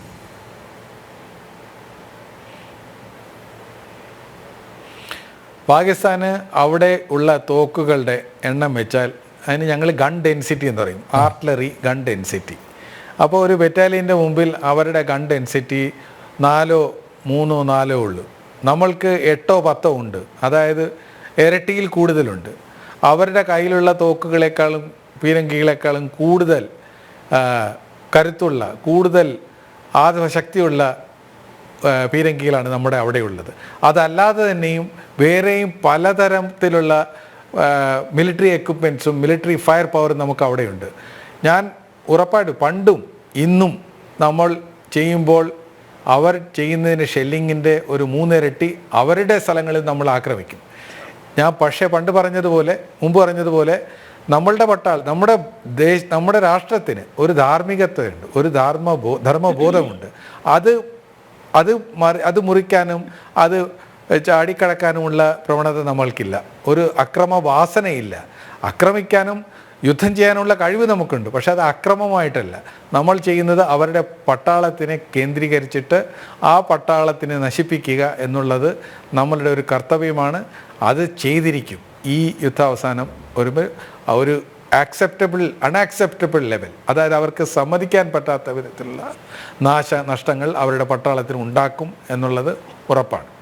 അല്ല, ഈ അവസാനത്തെ ഒരു ആയുധമാണല്ലോ അണവായുധം പ്രയോഗിക്കുമെന്ന് പറയുന്നത്. നേരത്തെ തന്നെ അസീം മുനീർ അത് പറഞ്ഞതാണ്. പക്ഷേ ഇപ്പോൾ വാക്ക് പോരിൽ മാത്രം വിശ്വസിക്കുന്ന ഒരാളാണ് അസീം മുനീർ എന്ന് തെളിഞ്ഞു അദ്ദേഹത്തിൻ്റെ ചെയ്തികളിലൂടെ. അത് പാകിസ്ഥാനിലുള്ളവർക്കും മനസ്സിലായിരിക്കുന്നു, തലപ്പത്തുള്ളവർക്ക് മനസ്സിലായിരിക്കുന്നു. അതുകൊണ്ടാണല്ലോ അദ്ദേഹത്തെ അവിടെ നിന്ന് കളയാമെന്ന് അവർ തീരുമാനിച്ചത്. ഈ ആണവായുധം പ്രയോഗിക്കുക, അതിൻ്റെ ഒരു സാധ്യത അവിടെയാണ്. വീണ്ടും വിവേകശൂന്യരാണ് പാകിസ്ഥാനിൽ ഉള്ളവർ. ഇനി ഞങ്ങളെന്തായാലും രക്ഷപ്പെടില്ല, ഭാരതവും രക്ഷപ്പെടാൻ പാടില്ല, പരമാവധി ഉപദ്രവിക്കുക, അടിക്കുക, അങ്ങനെ ഒരു അറ്റകൈ പ്രയോഗം ഉണ്ടാവുമോ?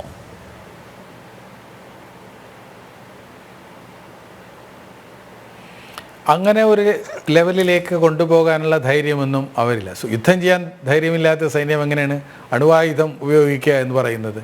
അവർ അണുവായുധം ഉപയോഗിക്കുന്നത് ഇതൊക്കെ ഓലപ്പാമ്പുകളാണ്. ഈ കടലാസ കടുവകൾ പറയുന്ന അല്ലെങ്കിൽ സൃഷ്ടിക്കപ്പെടുന്ന വാക്കുകളാണ്.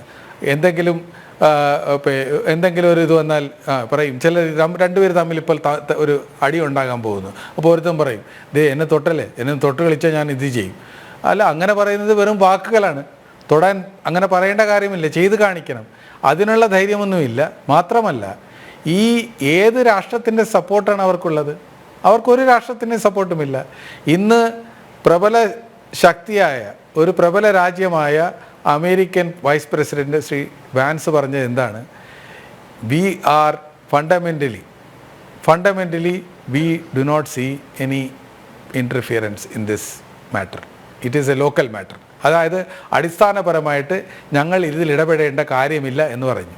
അത് രണ്ടർത്ഥമുള്ള വാക്കാണ്. ഇന്ത്യ എടുക്കേണ്ട അർത്ഥം എന്ന് വെച്ചാൽ നിങ്ങൾക്ക് എന്താണ് ചെയ്യേണ്ടത് നിങ്ങൾ ചെയ്തോളൂ, ഞങ്ങളൊന്നും പറയില്ല. പാകിസ്ഥാൻ എന്താണ് എടുക്കേണ്ടത്? നിങ്ങൾ എന്ത് പറഞ്ഞ് കരഞ്ഞാലും നിങ്ങളെ സഹായിക്കാൻ ഞങ്ങൾ വരില്ല. ചൈനയുടെ കാര്യം നോക്ക്. ചൈന ഒരു പരിധിവരെ സഹായിക്കുള്ളൂ. ചൈനയുടെ പ്രസ്താവനയിലും അവർ പറഞ്ഞിരിക്കുന്നത് ഞങ്ങൾ ടെററിസത്തിനെ സപ്പോർട്ട് ചെയ്യുന്നില്ല, നിങ്ങൾ സമാധാനപരമായി സംസാരിച്ച് ഇത് ഒത്തുതീർപ്പിലാക്കണം എന്നാണ് പറയുന്നത്. അവർ പറയുന്നതിൻ്റെ അർത്ഥം പാകിസ്ഥാന് വേണ്ടിയാണ്, ഞങ്ങൾ നിങ്ങളെ സഹായിക്കാൻ വരുന്നില്ല. ഒരു പരിധിവരെ അവർ സഹായിക്കാൻ പറ്റുള്ളൂ. 80% പാകിസ്ഥാൻ്റെ ആയുധ കോപ്പുകൾ ചൈന നൽകിയതാണ്. അത് വേറെ ആരും മേടിക്കാനില്ലാത്തതുകൊണ്ടാണ്. വേറെ ഏത് രാജ്യമാണ് മേടിക്കുന്നത്? നോർത്ത് കൊറിയ മേടിക്കുന്നുണ്ടായിരിക്കും, ഒരുപക്ഷെ യുക്രൈൻ മേടിക്കുന്നുണ്ടായിരിക്കും. വലിയ വലിയ രാജ്യങ്ങളൊന്നും ചൈനീസ് ആയുധങ്ങളൊന്നും മേടിക്കാറില്ല. അതിൻ്റെ കഴിവുകൾക്കുള്ള ഒരു ന്യൂനത കൊണ്ടാണ് അത് മേടിക്കാത്തത്. പാകിസ്ഥാനിക്ക് ഗത്യന്തരമില്ലാത്തതുകൊണ്ട് അത് മേടിക്കും. മാത്രമല്ല, ചൈനീസ് ആയുധങ്ങളാണെല്ലാം എനിക്ക് തോന്നുന്നു. ഇത് മാത്രമല്ല, അല്ല, ഞാൻ മനസ്സിലാക്കുന്ന ഗുണനിലവാരമില്ലാത്ത എല്ലാം പാകിസ്ഥാനിലേക്ക് തള്ളിയിട്ട് ആയുധങ്ങൾ മാത്രമല്ല, ആയുധങ്ങൾ തീർച്ചയായിട്ടും അവർക്ക് പാകിസ്ഥാനിൽ പ്രത്യേകിച്ചൊരു താല്പര്യമില്ല.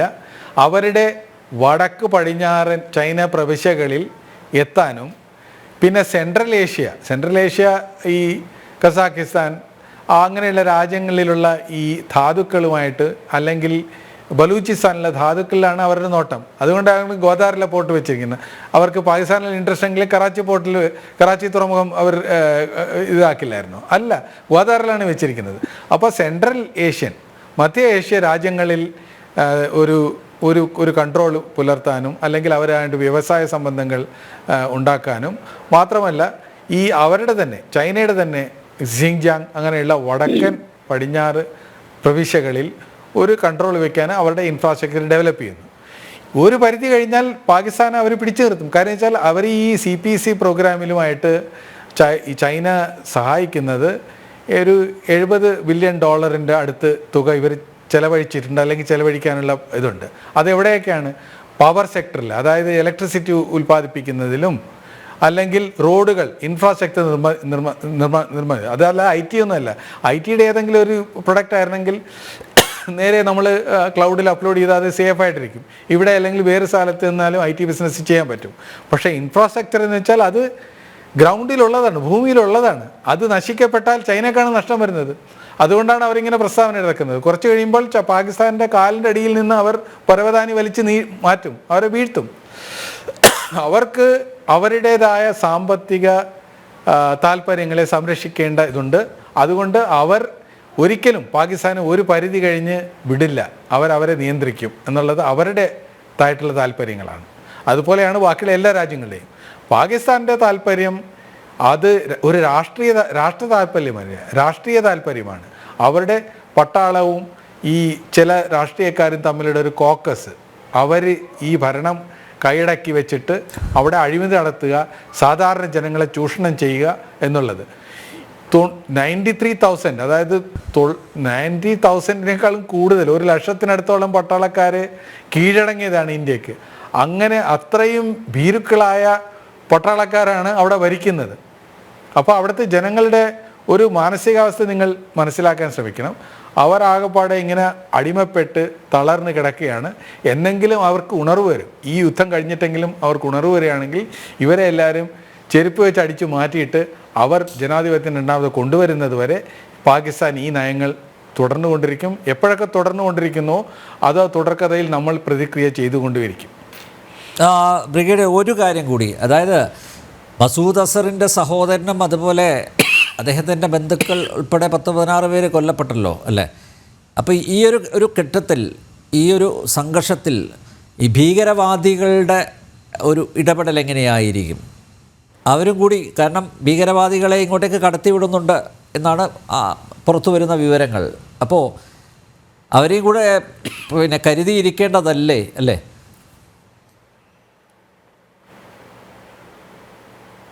അതെ, അതിന് പൂർണ്ണമായിട്ടുള്ള ഒരു വ്യവസ്ഥ എല്ലാ സ്ഥലങ്ങളിലും ഉണ്ട്.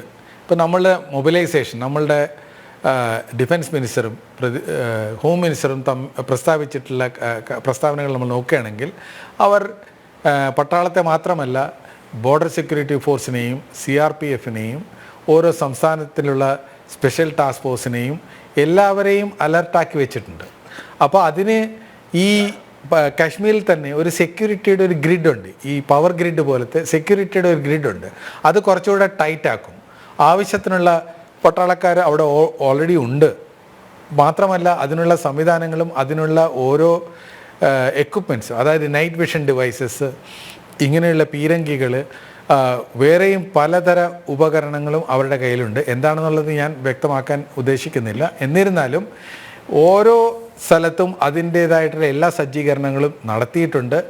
എപ്പോഴും തയ്യാറായിട്ടിരിക്കുന്നത് ഒരു പട്ടാളം, ഒരു രാജ്യമാണ് ഇന്ത്യ. ഇപ്പോൾ ഇന്നത്തെ കണക്ക് വെച്ച് നോക്കുകയാണെങ്കിൽ നമുക്കറിയാം, ഇന്ത്യ ഓൾറെഡി ഇപ്പോൾ തന്നെ 74 ദിവസത്തെ പെട്രോളിയത്തിൻ പ്രൊഡക്ഷൻ്റെ റിസർവ് ഓൾറെഡി ഉണ്ടാക്കി വെച്ചിട്ടുണ്ട്, ഭക്ഷ്യസാമഗ്രികൾ ഉണ്ടാക്കി വെച്ചിട്ടുണ്ട്. എപ്പോഴും യുദ്ധത്തിന് തയ്യാറായിട്ട് നമ്മളിരിക്കുകയാണ്. അതുകൊണ്ട് ഇങ്ങനത്തുള്ള ഈ ടെററിസ്റ്റുകളുടെ ആക്ഷൻ ഒറ്റപ്പെട്ടും അവിടെ ഇവിടെയൊക്കെ ഉണ്ടാകും. പക്ഷേ അത് വീണ്ടും ചെറുക്കുവാനുള്ള ഒരു തയ്യാറെടുപ്പ് ഈ സമയത്തും നമ്മുടെ രാജ്യത്തിനുണ്ട്. അതിനുവേണ്ടി സൈന്യം തയ്യാറാണ്. കാർഗിൽ യുദ്ധം നടന്നപ്പോഴും നമ്മളുടെ കാശ്മീരിനകത്തുള്ള ഈ ടെററിസ്റ്റ് ആക്ഷൻ ഉണ്ടായപ്പോഴൊക്കെ അപ്പോഴും നമ്മൾ 2 സ്ഥലത്തിനും യുദ്ധം ചെയ്തിട്ടുണ്ട്, ബോർഡറിലും അകത്തും. അതിനുള്ള പൂർണ്ണമായ തയ്യാറെടുപ്പും പൂർണ്ണമായ കഴിവുകളും ശേഷിയും ഇന്ത്യൻ സൈന്യത്തിനും ഇന്ത്യൻ രാജ്യത്തിനുമുണ്ട്. അല്ല, ഒരു തരത്തിൽ ആശ്വസിക്കാം. എന്തായാലും കാശ്മീരിലെ ജനത, ആ ജനതയിൽ ഭൂരിപക്ഷവും ഇന്ത്യയോടൊപ്പമാണ് അല്ലേ? ഭാരതത്തിൻ്റെ പതാക അത് ഉയർത്തിപ്പിടിച്ചുകൊണ്ട് പഹൽഗാം സംഭവം ഉണ്ടായ സമയത്ത്, ആ ദുരന്തമുണ്ടായ സമയത്ത് ഭാരതത്തിന് അനുകൂലമായി ഭാരതത്തിൻ്റെ പതാക ഉയർത്തിപ്പിടിച്ച് മുദ്രാവാക്യങ്ങൾ മുഴക്കിയവരാണ് അല്ലേ കാശ്മീരിലെ ജനങ്ങൾ. അവർ മാറിയിട്ടുണ്ട്. അത് വലിയൊരു ആശ്വാസം തന്നെയല്ലേ നൽകുന്നത്?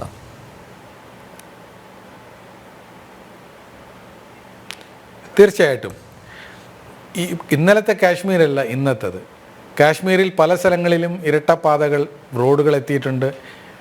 മിക്കവാറും എല്ലാ ഗ്രാമങ്ങളിലും വൈദ്യുതി എത്തിയിട്ടുണ്ട്.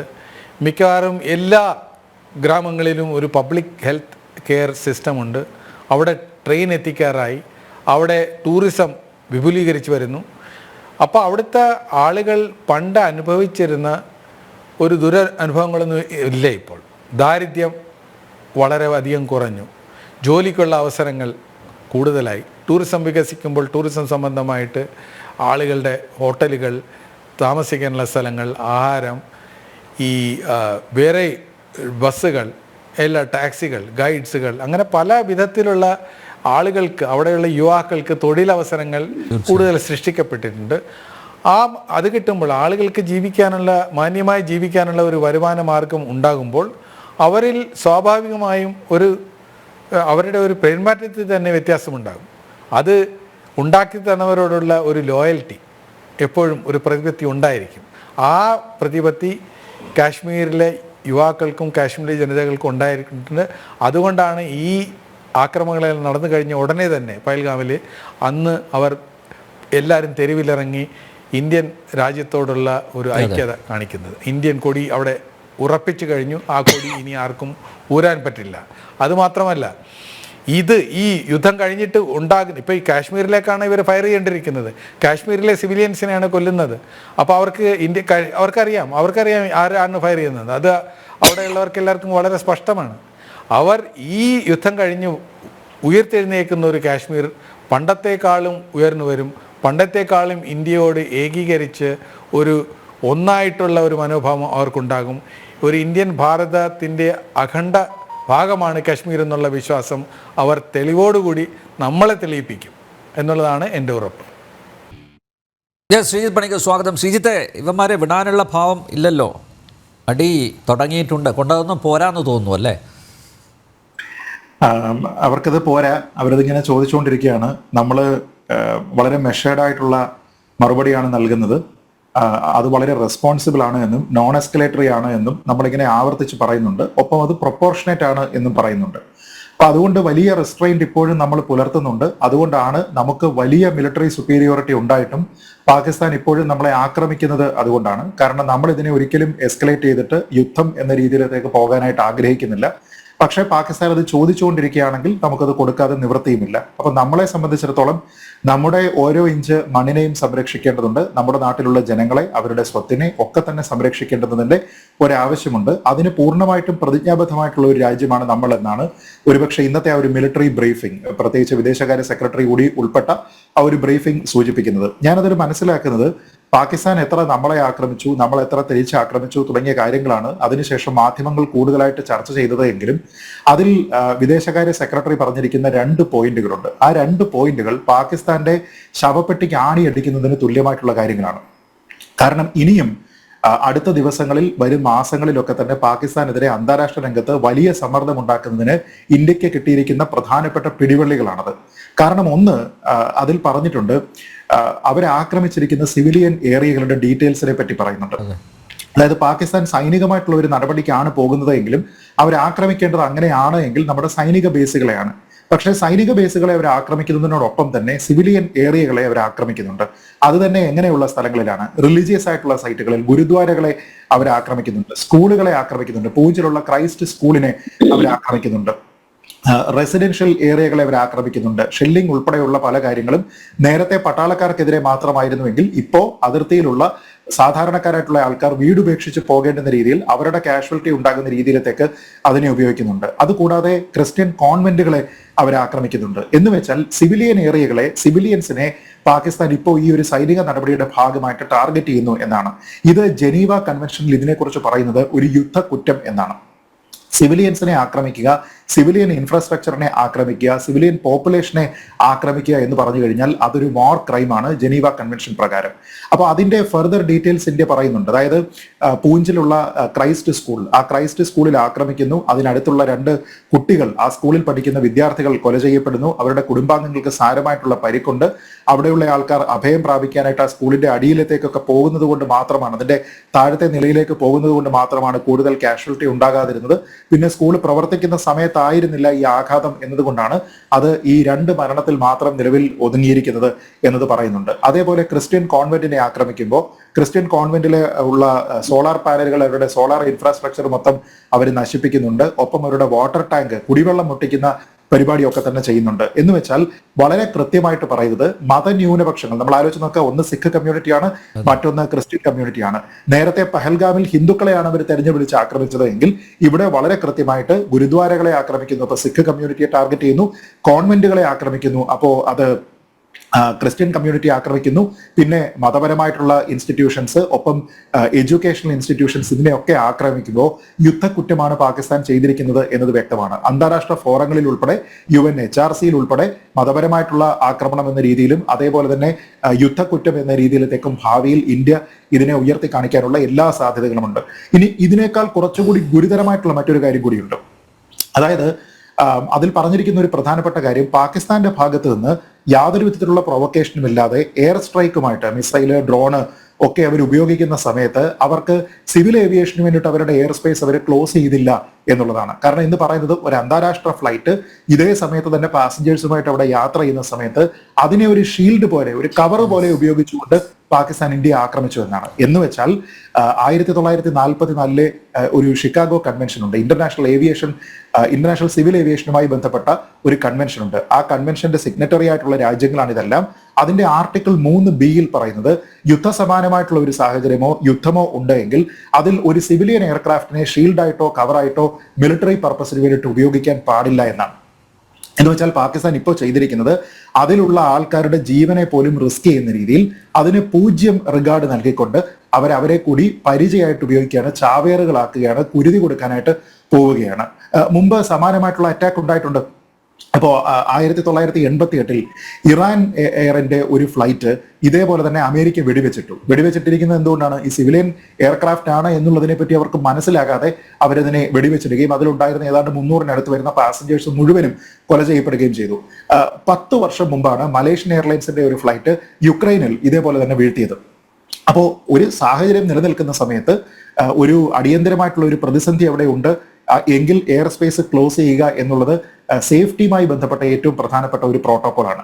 അപ്പൊ അത് പാലിച്ചില്ല എന്ന് മാത്രമല്ല, ഇവർ എയർ സ്ട്രൈക്ക് നടക്കുന്ന സമയത്ത് ഇന്ത്യ അതിനെ പ്രതിരോധിച്ചുകൊണ്ടിരിക്കുന്ന സമയത്ത് ഈ ഡ്രോണുകളെയും മിസൈലുകളെയും നിർവീര്യമാക്കാനായിട്ട് നമ്മളും ഇവിടെ നമ്മുടെ എയർ ഡിഫൻസ് ഉപയോഗിക്കുന്ന സമയത്താണ് അവരുടെ എയർ സ്പേസ് അവര് ഒരു ഇന്റർനാഷണൽ ഫ്ലൈറ്റിന് വേണ്ടി, സിവിലിയൻ എയർക്രാഫ്റ്റിന് വേണ്ടി തുറന്നു കൊടുത്തത്. അപ്പൊ ഇതൊരു ചെറിയ കാര്യമല്ല, വളരെ ആയിരിക്കില്ലേ ശ്രീത്ത് അല്ലേ? അങ്ങനെ നടക്കുകയുള്ളൂ. കാരണം ഈ ഒരു ഫ്ലൈറ്റ് ടേക്ക് ഓഫ് ചെയ്യണമെങ്കിലും അതിന്റെ എയർ പാത്ത് ക്ലിയർ ചെയ്ത് കൊടുക്കണമെങ്കിലും എയർ ട്രാഫിക് കൺട്രോൾ ഉൾപ്പെടെയുള്ള സിവിൽ ഏവിയേഷന്റെ കുറേയധികം പാരാമീറ്റേഴ്സ് അതിലുണ്ട്. എന്ന് വെച്ചാൽ ഇവരൊക്കെ തന്നെ അതിന് എന്തുകൊണ്ടാണ് ക്ലിയറൻസ് കൊടുത്തത്? ഈ എയർ സ്പേസിൽ ഇപ്പോൾ യുദ്ധം നടന്നുകൊണ്ടിരിക്കുകയാണ് അല്ലെങ്കിൽ ഇത്തരത്തിലുള്ള ഒരു അറ്റാക്ക് അവിടെ നടക്കുകയാണ് എന്ന് അറിഞ്ഞുകൊണ്ട് ഈ ഫ്ലൈറ്റിന് അതിലേക്ക് പോകാൻ, പറക്കുന്നതിന് വേണ്ടിയിട്ടുള്ള പെർമിഷൻ ആരാണ് നൽകിയത്? സാധാരണഗതിയിൽ ഈ എയർ ട്രാഫിക് കൺട്രോളുമായി ബന്ധപ്പെട്ട ഒരാളും ഇതുമായി ബന്ധപ്പെട്ട ക്ലിയറൻസ് കൊടുക്കേണ്ടതല്ല. അത് കൊടുത്തിട്ടുണ്ട്. അപ്രൂവൽ കൊടുത്ത് അവിടെ നോക്കേണ്ട ഒരു കാര്യം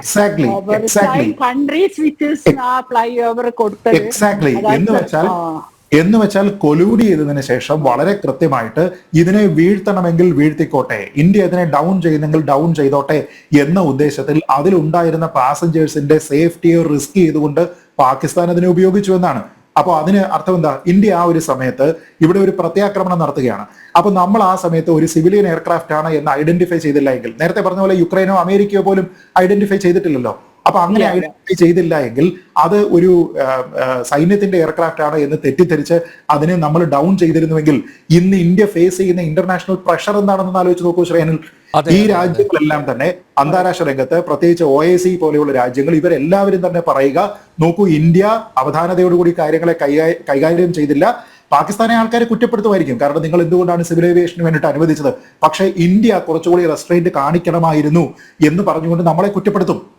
നമ്മൾ ഡ്യൂ ഡിലിജൻസ് ഉപയോഗിച്ചില്ല എന്ന് പറയും, നമുക്ക് സൈനിക എയർക്രാഫ്റ്റിനെയും സിവിലിയൻ എയർക്രാഫ്റ്റിനെയും നമുക്ക് ഡിസ്റ്റിംഗ്വിഷ് ചെയ്യാനായിട്ട് കഴിഞ്ഞില്ല എന്ന് കുറ്റപ്പെടുത്തും. അപ്പൊ നമ്മളുടേതായിട്ടുള്ള ഒരു അറ്റാക്ക് അല്ലെങ്കിൽ ഒരു പ്രത്യാക്രമണത്തിന്റെ തോത് കുറയ്ക്കുന്നതിനും നമുക്ക് മേൽ പാകിസ്ഥാൻ ഒരു മേൽക്കൈ കിട്ടുന്നതിനും പാകിസ്ഥാൻ ഒരു വിക്ടിം കാർഡ് കാണിക്കുന്നതിനും നിരപരാധികളായിട്ടുള്ള ഇന്റർനാഷണൽ ട്രാവലേഴ്സിനെ ഇന്ത്യ നിഷ്കരുണം കൊലപ്പെടുത്തി എന്നുള്ള ഒരു നറേറ്റീവ് ബിൽഡ് ചെയ്യുന്നതിന് വേണ്ടി ഇവർക്ക് സാധിക്കുമായിരുന്നു. അതിനെ നമ്മൾ ത്വാർട്ട് ചെയ്തിരിക്കുന്നത് ഡ്യൂ ഡിലിജൻസ് ഉപയോഗിച്ചുകൊണ്ടാണ്. അതല്ലായിരുന്നുവെങ്കിൽ ഇന്നത്തെ ഹെഡ്ലൈൻ അന്താരാഷ്ട്ര മാധ്യമങ്ങളിൽ പാകിസ്ഥാൻ പറയുന്നത് ഒക്കെ തന്നെ പാവപ്പെട്ട ആൾക്കാരെ നമ്മൾ ഇങ്ങനെ കൂട്ടക്കുരുതിക്ക് വിധേയരാക്കിയെന്നാണ്. അപ്പൊ പിന്നീട് എന്ത് ചെയ്യും? നമ്മുടെ എയർ ഡിഫൻസ് സിസ്റ്റം പൂർണ്ണമായിട്ട് ആക്ടിവേറ്റ് ചെയ്യണോ? എന്തെല്ലാം ആക്രമണങ്ങളിൽ ഏതൊക്കെ പരിധികളിൽ വെച്ചിട്ട് നമുക്ക് ന്യൂട്രലൈസ് ചെയ്യാൻ തുടങ്ങിയ കാര്യങ്ങളുമായി ബന്ധപ്പെട്ട് ഇന്ത്യ കുറച്ചുകൂടി റീവർക്ക് ചെയ്യേണ്ടി വരും.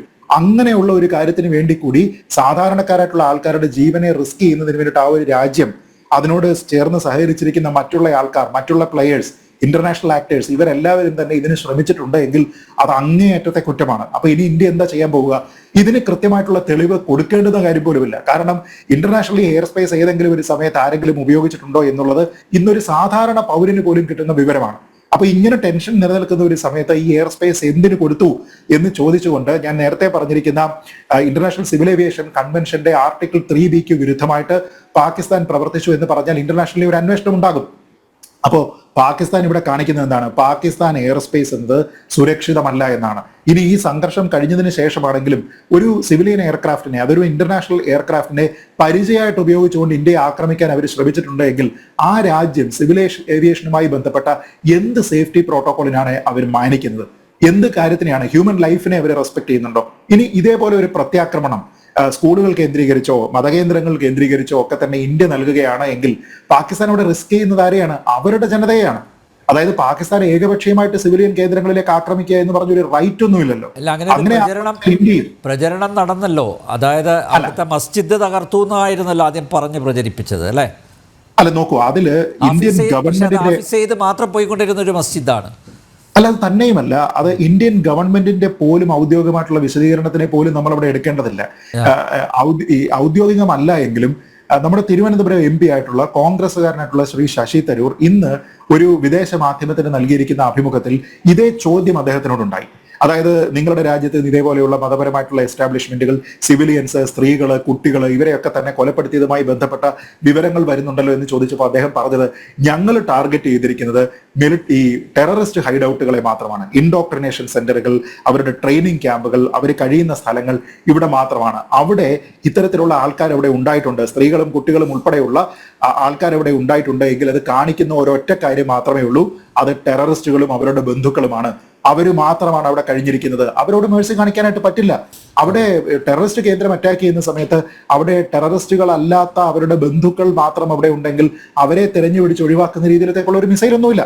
നമ്മൾ ആക്രമിക്കുന്ന ടെററിസ്റ്റ് കേന്ദ്രങ്ങളാണ്. അവിടെ തുടരാനായിട്ട് ഏതെങ്കിലും ഒരാൾ കുടുംബപരമായിട്ട് തുടരുന്നതിനോ മതപരമായിട്ടുള്ള ആചാരങ്ങൾ നടത്തുന്നതിനോ വേണ്ടിയിട്ട് അവരെ തെരഞ്ഞെടുത്തിട്ടുണ്ടെങ്കിൽ നമ്മുടെ ഹെഡേക്ക് അല്ല, നമ്മുടെ ബോധറേഷൻ അല്ല. നമ്മളെ സംബന്ധിച്ചിടത്തോളം അത് ടെററിസ്റ്റ് ഹൈഡൌട്ട് ആണ്. ഇപ്പൊ ബഹവൽപൂർ എന്ന് പറയുന്നത് ജെയ്ഷെ മുഹമ്മദിന്റെ ഹെഡ് ക്വാർട്ടേഴ്സ് ആണ് എന്ന് ഒരു നോൺ ഫാക്ട് ആണ്. മുറിദ്കെ എന്ന് പറയുന്നത് ലഷ്കർ ഇ തൈബയുടെ ഹെഡ് ക്വാർട്ടേഴ്സ് ആണെന്നുള്ള ഒരു നോൺ ഫാക്ട് ആണ്. അതിനെയാണ് നമ്മൾ ന്യൂട്രലൈസ് ചെയ്തിരിക്കുന്നത്. അപ്പൊ പാകിസ്ഥാൻ ചെയ്തിരിക്കുന്നത് എന്താ? നമ്മൾ തിരിച്ച് ഇതേപോലെ അടിക്കും എന്ന് പറഞ്ഞാൽ ഇന്ത്യയിൽ എവിടെയെങ്കിലും ടെററിസ്റ്റ് ഹൈഡൌട്ടുകൾ ഉണ്ടോ? അപ്പൊ ഇവർക്ക് ആക്രമിക്കേണ്ടി വരുന്നത് എവിടെയാണ്? മിലിറ്ററി എസ്റ്റാബ്ലിഷ്മെന്റ് ആണ്. മിലിറ്ററി എസ്റ്റാബ്ലിഷ്മെന്റുകളെ ആക്രമിക്കുമ്പോൾ അത് ന്യൂട്രലൈസ് ചെയ്യുമെന്ന് അവർക്ക് കൃത്യമായിട്ട് അറിയാവുന്നത് കൊണ്ട് അവരവിടെ സെലക്ട് ചെയ്തിട്ട് മതന്യൂനപക്ഷങ്ങളെ ആക്രമിക്കുകയാണ്. അതുകൊണ്ടാണ് സിഖുകാരെ ആക്രമിക്കുന്നത്, അതുകൊണ്ടാണ് ക്രിസ്ത്യൻസിനെ ആക്രമിക്കുന്നത്, അതുകൊണ്ടാണ് വിദ്യാഭ്യാസ സ്ഥാപനങ്ങളെ ആക്രമിക്കുന്നത്, അതുകൊണ്ടാണ് സിവിലിയൻ ഇൻഫ്രാസ്ട്രക്ചറിനെ ആക്രമിക്കുന്നത്, അതുകൊണ്ടാണ് സ്കൂളുകളെ ആക്രമിക്കുന്നത്. ഞാൻ പറയുന്നത് തെമ്മാടി രാഷ്ട്രം എന്ന് നമ്മൾ അവരെ പറ്റി പറഞ്ഞിട്ടുണ്ടെങ്കിൽ, റോഗ് നേഷൻ എന്ന് അവരെ പറ്റി പറഞ്ഞിട്ടുണ്ടെങ്കിൽ അത് അക്ഷരാർത്ഥം ശരിയാണ് എന്നല്ലേ ഇവരിപ്പോ കാണിക്കുന്നത്. അതല്ല എങ്കിൽ ഒരു സിവിലിയൻ എയർക്രാഫ്റ്റിനെ പരിചയമാക്കിക്കൊണ്ട് നടത്തുന്ന ആക്ടിവിറ്റിയെ നിങ്ങൾ യുദ്ധമെന്ന് വിളിക്കുമോ, നിങ്ങൾ ഒരു സൈനിക നടപടി എന്ന് വിളിക്കുമോ, അതോ നിങ്ങൾ തീവ്രവാദ പ്രവർത്തനം എന്ന് വിളിക്കുമോ? ഞാനതിനെ തീവ്രവാദ പ്രവർത്തനം എന്ന് വിളിക്കുകയുള്ളൂ. കാരണം സാധാരണക്കാരായിട്ടുള്ള സിവിലിയൻസിനെ ഷീൽഡ് ചെയ്തുകൊണ്ട് അവരെ വേണമെങ്കിൽ നിങ്ങൾ വീഴ്ത്തിക്കോളൂ, പക്ഷെ അവരെ പരിചയമായി ഉപയോഗിച്ചുകൊണ്ട് ഞങ്ങൾ നിങ്ങളെ ആക്രമിക്കുമെന്നൊരു രാജ്യം പറയുന്നുണ്ടെങ്കിൽ ആ രാജ്യം തെമ്മാടി രാഷ്ട്രമാണ്. അവർ കാണിക്കുന്നത് അങ്ങേയറ്റത്തെ തെമ്മാടിത്തരമാണ്. അതുകൊണ്ട് ഞാൻ കരുതുന്നത് നമ്മൾ എത്രത്തോളം പ്രത്യാക്രമണം നടത്തി എന്നതിനേക്കാൾ ഇന്ന് ഏറ്റവും കൂടുതൽ ശ്രദ്ധയെ ആകർഷിക്കുന്നത് ഈ 2 ഇന്റർനാഷണൽ കൺവെൻഷനെ പാകിസ്ഥാൻ വയലേറ്റ് ചെയ്തു എന്ന് ഇന്ത്യ ലോകത്തിന് മുന്നിൽ വിളിച്ചു പറഞ്ഞിട്ടുണ്ട്. ഇനി ഇതുമായി ബന്ധപ്പെട്ട തെളിവുകളും മറ്റും അപ്രോപ്രിയേറ്റ് ഫോറങ്ങളിൽ കൊടുക്കുമ്പോൾ പാകിസ്ഥാനെ സംബന്ധിച്ചിടത്തോളം മറ്റുള്ള രാജ്യങ്ങൾ, മറ്റുള്ള എയർലൈൻസ് ഒക്കെ തന്നെ ട്രാവൽ അഡ്വൈസറി ഇറക്കും. ഇങ്ങനെ ആ രാജ്യത്തുള്ള സിവിലിയൻ എയർ സ്പേസ് പോലും സംരക്ഷിക്കാനായിട്ട് കഴിയുന്നില്ല എന്ന് മാത്രമല്ല, വേണമെങ്കിൽ അടിച്ചിട്ടോളൂ എന്ന് പറഞ്ഞുകൊണ്ടാണ് പറക്കാൻ അനുമതി കൊടുക്കുന്നത് എങ്കിൽ എത്ര രാജ്യങ്ങൾ അവരുടെ ഫ്ലൈറ്റ്, അവരുടെ സിറ്റിസൺസിനെ ഒക്കെ തന്നെ അവിടേക്ക് പറക്കുന്നതിന് വേണ്ടി അനുവദിക്കുമെന്ന് ആലോചിച്ച് നോക്കുക. എന്ന് വെച്ചാൽ പാകിസ്ഥാൻ എന്ന് പറയുന്നത് വ്യോമ ഗതാഗതത്തിന് പോലും സേഫ്റ്റി ഉള്ള ഒരു രാജ്യമല്ല. അതിന് ഇന്ത്യ ആക്രമിക്കണമെന്നില്ല, ആ രാജ്യം തന്നെ വേണമെങ്കിൽ അതിനെ തകർക്കാനുള്ള സാധ്യതയുണ്ട്. നമ്മളൊന്ന് ആലോചിച്ച് നോക്കൂ, ഇപ്പൊ അവരുടെ പ്ലാൻ എന്തായിരുന്നു? ഇന്ത്യ അതിനെ ആക്രമിക്കണം, അതിനെ അടിച്ചിടണം, അല്ലെ? ഇനി നാളെ ഒരു സിവിലിയൻ എയർക്രാഫ്റ്റിനെ പറക്കാൻ അനുവദിക്കുകയും അതിനെ അവര് തന്നെ അടിച്ചിടുകയും ചെയ്തതിനു ശേഷം ഇന്ത്യയാണ് ചെയ്തത് എന്ന് പറയില്ല എന്ന് ആര് കണ്ടു? അപ്പൊ അതിനെ ന്യൂട്രലൈസ് ചെയ്യുന്നതിന് വേണ്ടിയിട്ടാണ് ഇന്ന് ഇന്ത്യ ഗുരുദ്വാര തകർത്തത് ഭാരതമാണെന്ന് പറഞ്ഞവരല്ലേ?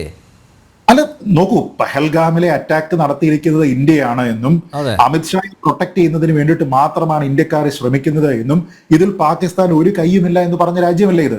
ഇവര് പറയുന്ന ഏതെങ്കിലും കാര്യം നമുക്ക് വിശ്വസിക്കാൻ കഴിയുമോ? സാജിദ് മേർ എന്ന് പറഞ്ഞിട്ടുള്ള ഒരു കൊടിയ തീവ്രവാദി ആ രാജ്യത്തുണ്ട് എന്നുള്ള കാര്യത്തിനെ പറ്റി ഇല്ല, അയാൾ മരിച്ചുപോയി എന്ന് പറഞ്ഞ് നുണ പറഞ്ഞ രാജ്യമല്ലേ ഇത്?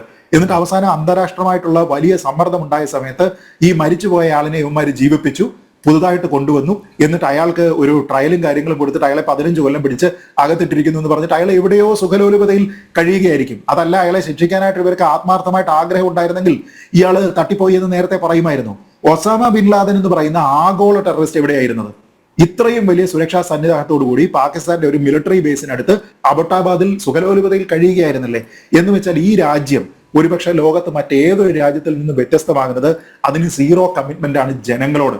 അവരുടെ ജനതയോട് കമ്മിറ്റ്മെന്റ് ഇല്ല, തീവ്രവാദത്തിനോട് മാത്രം കമ്മിറ്റ്മെന്റ് ഉള്ള, ഇന്ത്യ വിരുദ്ധതയും ഹിന്ദു വിരുദ്ധതയും മാത്രം ബീജാഭാവത്തിൽ തന്നെയുള്ള ഒരു തെമ്മാടി രാഷ്ട്രം എന്ന രീതിയിൽ അവർ പ്രവർത്തിക്കുകയാണ് എന്ന് ഓരോ ദിവസവും അവർ എക്സ്പോസ് ചെയ്തുകൊണ്ടിരിക്കുക. അതുകൊണ്ടല്ലേ മതപരമായിട്ടുള്ള ആക്രമണം ഉണ്ടാകുന്നത്.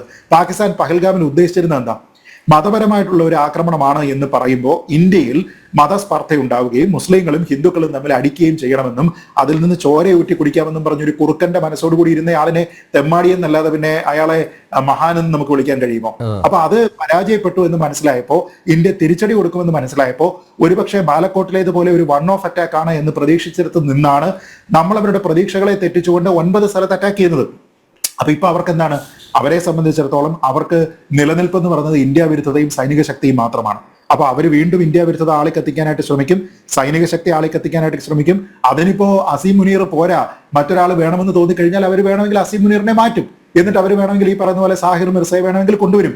ഇതെന്ത് വേണമെങ്കിലും അവർ ചെയ്യും. ഇപ്പോ ഇപ്പോഴത്തെ പ്രധാനമന്ത്രി മാറിയതിനു ശേഷം ഇമ്രാൻഖാൻ വരണമെന്ന് വെച്ച് കഴിഞ്ഞാൽ വേണമെങ്കിൽ അതാണ് അവിടുത്തെയുള്ള ആൾക്കാർ ിനെ തൃപ്തിപ്പെടുത്തുന്നത് എങ്കിൽ അവർ വേണമെങ്കിൽ ഷഹബാസ് ഷെരീഫിനെ മാറ്റിയതിനു ശേഷം ഇമ്രാൻഖാനെ വേണമെങ്കിൽ കൊണ്ടുവരും. പക്ഷെ ഇതിനൊക്കെ ഫണ്ടമെന്റൽ ആയിട്ടുള്ള കാര്യം ഇന്ത്യ വിരുദ്ധതയാണ്. ഇമ്രാൻഖാൻ ഏതാണ്ട് മെച്ചമാണോ?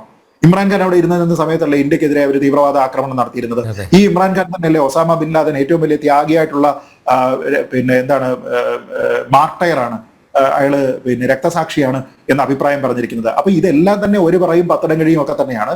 പക്ഷെ അവരെ സംബന്ധിച്ചിടത്തോളം എന്തെങ്കിലും തരത്തിലുള്ള മാറ്റം ഉണ്ടാക്കി ജനതയെ തൃപ്തിപ്പെടുത്താൻ കഴിയുമോ എന്നുള്ളതാണ് നോക്കുന്നത്. നമ്മൾ ഫൈറ്റ് ചെയ്യുന്നത് പാകിസ്ഥാനെതിരെ മാത്രമാണ്, അല്ലെങ്കിൽ അവിടുത്തെ തീവ്രവാദികൾക്കെതിരെ മാത്രമാണ്. പക്ഷെ പാകിസ്ഥാൻ ഫൈറ്റ് ചെയ്യുന്ന ആർക്കെതിരെയാന്ന് നോക്കൂ, ഇന്ത്യക്കെതിരെ ഫൈറ്റ് ചെയ്യണം. അന്താരാഷ്ട്ര രംഗത്ത് നിന്നുണ്ടാകുന്ന പ്രഷർ ഫൈറ്റ് ചെയ്യണം. IMF മുമ്പിൽ പിച്ചപാത്രം കൊണ്ടുപോയി നിൽക്കണം. ലോകബാങ്കിന് മുമ്പിൽ പിച്ചപാത്രം കൊണ്ടുപോയി നിൽക്കണം. പിന്നെ ആഭ്യന്തരമായിട്ട് ആൾക്കാർക്ക് ഉണ്ടാകുന്ന അമർഷവും പ്രതിരോധവും ഉണ്ട്, അതിന് മറുപടി നൽകണം. സൈന്യത്തിനെതിരെ വലിയ പ്രതിഷേധമുണ്ട്, അത് മാറ്റണം. ഖൈബർ പക്തൂങ്ക പോലെയുള്ള, ഗിൽഗിത് ബാൾട്ടിസ്ഥാൻ പോലെയുള്ള, ബലോചിസ്ഥാൻ പോലെയുള്ള സ്ഥലങ്ങളിലുള്ള ആഭ്യന്തരമായിട്ടുള്ള പ്രശ്നങ്ങളുണ്ട്, അതിനെ നേരിടാൻ വേണ്ടിയിട്ട് പോകണം. അവിടുത്തെ സൈനികരെ പുകച്ച് അരിപ്പയാക്കുന്ന ബലോചിസ്ഥാൻ ലിബറേഷൻ ആർമി ഉണ്ട്, അതിനെ നേരിടാൻ പോകണം. ക്വറ്റ ഇപ്പൊ അവർ പിടിച്ചെടുത്തു എന്ന് പറയണം, അപ്പൊ അവിടെ പോകണം. എന്ന് വെച്ചാൽ ഇന്ത്യക്ക് വളരെ ഡെഡിക്കേറ്റഡ് ആയിട്ടുള്ള ഒറ്റ ഫോക്കസ് ആണുള്ളത് എങ്കിൽ പാകിസ്ഥാന് 2 കണ്ണൊന്നും പോലെ ഒരു 10-15 കണ്ണ് വേണം അവർക്ക് ഓരോരുത്തരെ ഈ സമയത്ത് നിരീക്ഷിക്കാൻ. അപ്പോൾ അത്രത്തോളം ഫെയിൽഡ് ആയിട്ടുള്ള ഒരു സ്റ്റേറ്റ് ആണ്. അവരിപ്പോ നടത്തുന്നത് ഈ വെള്ളത്തിൽ പിടിച്ചിട്ട് കഴിഞ്ഞാൽ നീന്തൽ അറിയാത്ത ആൾ നടത്തുന്ന അവസാനത്തെ ഒരു രക്ഷപ്പെടുന്നതിന് വേണ്ടിയിട്ടുള്ള വെപ്രാളം മാത്രമാണ്. അതിന്റെ പുറത്ത് അവർ ഈ പറയുന്നത് പോലെയുള്ള ഒറ്റബുദ്ധിത്തരം ഒരുപാട് കാണിക്കാനുള്ള സാധ്യതയുണ്ട്, ഇനിയും കാണിക്കാനുള്ള സാധ്യതയുണ്ട്. പക്ഷെ അപ്പോഴും ഇന്ത്യയുടെ അപ്രോച്ച് എന്ന് പറയുന്നത് നേരത്തെ പറഞ്ഞതാണ്, വളരെ റെസ്പോൺസിബിൾ ആണ്, അത് നോൺ എസ്കലേറ്ററി ആണ്, അത് വളരെ പ്രൊപ്പോർഷനേറ്റ് ആണ്, വളരെ മിതത്വത്തോടുകൂടി റെസ്ട്രെയിൻഡ് ആയിട്ട് അവർ ചെയ്യുകയാണ്. അത് മാത്രമാണ് നമ്മൾ ചെയ്യേണ്ടത്. കാരണം പാകിസ്ഥാൻ ഒരു തെമ്മാടി രാഷ്ട്രമാണെങ്കിൽ നമ്മൾ ഉത്തരവാദിത്വ ബോധമുള്ള ഒരു രാഷ്ട്രമാണ്. അതാണ് ഈ 2 രാജ്യങ്ങളും തമ്മിലുള്ള വ്യത്യാസം. ഓക്കെ, ഇന്ദ്രപ്രസ്ഥത്തിൽ വീണ്ടും തിരക്കിട്ട കൂടിയാലോചനകൾ നടക്കുന്നു. പ്രധാനമന്ത്രി നരേന്ദ്രമോദിയെ പ്രതിരോധ മന്ത്രി രാജ്നാഥ് സിംഗ് കാണുന്നു. അജിത് ഡോവലുണ്ട്, സർവ്വസൈനാധിപനുണ്ട്. വീണ്ടും പ്രശ്നങ്ങളിലേക്ക് തന്നെയാണ് നീങ്ങുന്നത്. ഡോക്ടർ നുസ്രത്ത്, നേരത്തെ മദ്രസ വിദ്യാഭ്യാസത്തെക്കുറിച്ച് ഇവിടെ മൗലവി പറയുകയുണ്ടായി. പക്ഷേ നോക്കൂ, ഇന്ന് പാകിസ്ഥാൻ പ്രതിരോധ മന്ത്രി തന്നെ പറഞ്ഞത് ഈ മദ്രസ അതാണ് സെക്കൻഡ് ലൈൻ ഓഫ് ഡിഫൻസ് എന്നാണ് പറഞ്ഞിരിക്കുന്നത്. പാകിസ്ഥാൻ്റെ പ്രതിരോധ മന്ത്രി തന്നെയാണ് പറഞ്ഞിരിക്കുന്നത്. പക്ഷേ മൗലവിയെ പോലുള്ള ദേശസ്നേഹികൾ, ദേശീയ ബോധമുള്ളവർ ഈ മുഖ്യധാരയിലേക്ക് കടന്നു വരുന്നത് വലിയ സന്തോഷം ഉണ്ട് അല്ലേ? ഭാരത് മാതാ കി ജയ് വിളിക്കാനും അതുപോലെ ജയ് ശ്രീറാം വിളിക്കാനും അങ്ങനെയുള്ളവർ കൂടുതൽ എത്തുമെന്ന് തന്നെ പ്രത്യാശിക്കാം അല്ലേ? അതെ അതെ അതെ അതന്നെ നമ്മൾ പ്രതീക്ഷിക്കട്ടെ. കാരണം it is our responsibility of every citizen to stand up with the country. അതാണ് നമ്മുടെ രാജ്യത്തിനൊപ്പം നിൽക്കുക and do what it is needed എന്നുള്ള ഓരോ സിറ്റിസന്റെയാ. അത് വിശ്വസിക്കുന്ന ഒരു രാജ്യത്തിന്റെ ഡെമോക്രസിയിലുള്ള രാജ്യത്താണ് ഞാനും മൗലവിയൊക്കെ ജീവിക്കുന്നത്.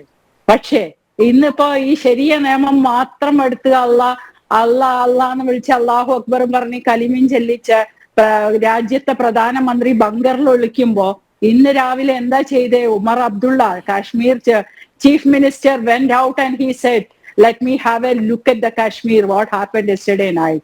അത് പോകുന്നത് എന്താണ്? അയാൾ ഇന്ത്യന്റെ തിരങ്ക പാറിപ്പിച്ച ഒരു വാഹനത്തിൽ പോകുമ്പോ അയാൾ പറഞ്ഞ ലെറ്റ് മീ ലുക്ക് അറ്റ്. അപ്പൊ അതിന്റെ കോൺഫിഡൻസ് എത്രയാണ്? ഇന്ത്യന്റെ പതാകയോടുള്ള കോൺഫിഡൻസ് ആണ് അയാളാ പോകുന്നത്. അതാണ് ഒരു CM ഓഫ് ദ കാശ്മീർ. അപ്പോ ഈ ശരിയ നിയമോ ഇതെല്ലാം വരുന്ന പ്രധാനമന്ത്രി നമ്മളെ പിന്നെ ചോരയൊഴുക്കും, അങ്ങനെയാവും ഇങ്ങനെയാവും എന്നൊക്കെ പറഞ്ഞ് എല്ലാ വീരവാദങ്ങളും ഒഴുക്കി ഇന്ത്യയെ യുദ്ധത്തിലേക്ക് എന്താ പറയാ നമ്മള് ഇടിച്ചിടിച്ച് വാങ്ങിയതാണ്. പാകിസ്ഥാനികൾ ഇടിച്ചടി വാങ്ങുമെന്ന് പറയാം. അത് തന്നെയാണ് സംഭവിച്ചത്. അയാൾ പോലും അതാ ചെയ്തത്. അപ്പൊ ഈ രാജ്യത്തെ പ്രധാനമന്ത്രിനെ തന്നെ നമ്മൾ സമ്മതിക്കണോ? ഉമർ അബ്ദുള്ള പോലത്തെ ഒരു മുഖ്യമന്ത്രിക്ക് അത്ര ധൈര്യം കിട്ടിയെങ്കിൽ ഈ രാജ്യം ഇന്ന് ഭരിക്കുന്ന പ്രധാനമന്ത്രി മഹാത്മാവ് തന്നെയാണ്. അത് പറഞ്ഞുകൊണ്ടേ ഇരിക്കൂ. അത് എന്റെ വിശ്വാസം അതാണ്. എല്ലാ ഭാരതീയന്റെയും, ഭാരതത്തിൽ വിശ്വസിക്കുന്നവന്റെ വിശ്വാസം അതാ. അദ്ദേഹം ജയ് ഭാരത് മാതാ കി ജയ് പറഞ്ഞപ്പോ നരേന്ദ്രമോദി എന്നൊരു പ്രധാനമന്ത്രി ഇത്രയും ശക്തമായി ചെയ്യണതിനെ പറ്റി പറയാന് മൗലവിക്ക് ധൈര്യമില്ല. കാരണം അങ്ങോട്ട് ചെല്ലുമ്പോ ബാക്കി മല്ലാക്കന്മാരോ സമസ്തയെ കൊടുക്കൂ. നമുക്ക് അതിനൊന്നും പേടിയില്ല. ജനിച്ചാ മരിക്കണം എന്ന് മാത്രമേ അറിയുള്ളൂ. നല്ലത് ചെയ്തു പോവുക, രാജ്യത്തിനൊപ്പം നിൽക്കുക. എന്റെ രാജ്യമാണ് എനിക്ക് വലുത്, ഞാൻ ചെയ്യുന്ന കാര്യങ്ങൾ നല്ലതായിട്ട് പോവുക. അതാണ് നമ്മൾ പഠിച്ചത്. അപ്പോ ഇന്ത്യൻ പ്രധാനമന്ത്രിയും ഇന്ദിരാഗാന്ധി മരിച്ചത് ഇത്ര വലിയ തീവ്രവാദികളെ ഇപ്പൊ ശ്രീജിത്ത് പണിക്കർ പറഞ്ഞില്ലേ, ഇന്നിപ്പോ ഏറ്റവും അധികം ബുദ്ധിമുട്ട് അനുഭവിക്കുന്ന പഞ്ചാബികളാണ്. പഞ്ചാബികൾ പുഞ്ചില് വന്നപ്പോ കന്യാസ്ത്രീ മഠങ്ങളും അവിടുത്തെ സിഖ് ഗുരു നാനാക്കിന്റെ ടെമ്പിളും ഒക്കെ അറ്റാക്ക് ചെയ്തു. എന്തിനു വേണ്ടിയിട്ട്? ഹിന്ദുക്കളത് കഴിഞ്ഞു പഞ്ചാബികൾക്ക് കൊടുത്തു. ബോർഡറിൽ നിൽക്കുന്ന പഞ്ചാബി എന്നും അനുഭവിക്കുന്നുണ്ട്. ഇന്ദിരാഗാന്ധി എന്തിനായിരുന്നു ബ്ലൂ സ്റ്റാർ ഓപ്പറേഷൻ നടത്തിയത്? അവിടെ എന്താ സംഭവിച്ചന്ന്? ബ്ലൂ സ്റ്റാർ ഓപ്പറേഷൻ ഇന്ദിരാഗാന്ധി എന്തിനാ മരിച്ചത്? വെറുതെ പോയ ഒരു സിഖുകാരൻ വെടിവെച്ച് വന്നതാ? അങ്ങനത്തെ ഒരു പ്രധാനമന്ത്രി അല്ല ഇന്ന് ഇന്ത്യക്കുള്ളത്. കാര്യം നോക്കി കറക്റ്റ് ആയിട്ട് സിവിലിയൻസ് ഇല്ലാത്ത പാകിസ്ഥാൻ വിട്ട ചാവേർ വിമാനം പോലും മാറ്റി നിർത്തി ആക്രമിക്കാൻ, നിയന്ത്രണം കൊടുക്കാനും കഴിവുള്ള ഒരു പ്രധാനമന്ത്രി ഇവിടെ ഉണ്ടായിട്ട് ആ വിമാനത്തിന് തട്ടെങ്കിൽ കഥ മുഴുവനൊന്നും മാറുകയായിരുന്നു. പക്ഷെ ഇന്ദിരാഗാന്ധിയെ പോലത്തെ ഒരു പ്രധാനമന്ത്രി എന്താ ചെയ്ത? അവിടുത്തെ മൊത്തം സിഖുകാർക്ക് അതിന് പ്രശ്നം ഉണ്ടായി. സിഖിന് വളരെയധികം വേദന, ആ ഒരു മതത്തിനെ വേദനിപ്പിച്ചതായിട്ട് അവര് വിശ്വസിച്ചു. ഇന്നും അതിനു വേണ്ടി ഡിബേറ്റ്സ് ലോകം മുഴുവനും സിഖുകാർ നടക്കുക. പകുതി സിഖുകാർക്ക് ഇപ്പൊ മതമില്ല, ഒന്നുമില്ല. ഒരു ഗുരുനാനാക്ക് ടെമ്പിളിൽ പോവും, പ്രാർത്ഥിക്കും വരൂ. ഹിന്ദുവല്ല, മുസൽമാനുമല്ല, ക്രിസ്ത്യനുമല്ല. ഇന്ന് ഇവിടെ കാണുന്ന പകുതിയോളം പഞ്ചാബികള്. ആരാണ് ഉത്തരവാദി? ഇന്ദിരാഗാന്ധിയെ കൊന്ന അതിലൊരു പഞ്ചാബി ആയിരുന്നില്ലേ? ആ പഞ്ചാബികളെ കൂട്ടക്കൊല നടത്താൻ വേണ്ടി സഹായിച്ചത് ബാക്കി വന്ന കോൺഗ്രസ്സുകാരായിരുന്നു. അതൊന്നും ചെയ്യാത്ത ഒരു പ്രധാനമന്ത്രിയാണ്. ഇതിൽ ഇടപെട്ടിട്ട് കാര്യമല്ല. ചരിത്രം വളച്ചൊടിക്കരുത്. ഇവിടെ കുറെ പേര് ഇരിക്കുന്നുണ്ട്. ഈ പാനലിൽ കുറെ പേരുണ്ട് ചാനലിലുള്ള. നിങ്ങൾ ഇസ്ലാമിന്റെ കാര്യം പറഞ്ഞ് എന്നോട് ചോദ്യം ചെയ്തു. ഞാൻ രാജ്യത്തിന്റെ കാര്യം പറഞ്ഞാ നിങ്ങളോട് ചോദിക്കുന്നത്. ചോദ്യം ചെയ്യാൻ ഞാൻ ആളല്ല. എന്റെ രാജ്യം, എന്റെ രാജ്യത്തിന്റെ കൂടെ നിൽക്കണം. എന്തുകൊണ്ടാണ് ഇന്ന് ഇന്ത്യന്റെ ഓരോ ബോർഡറിലുള്ള മുഖ്യമന്ത്രിമാര്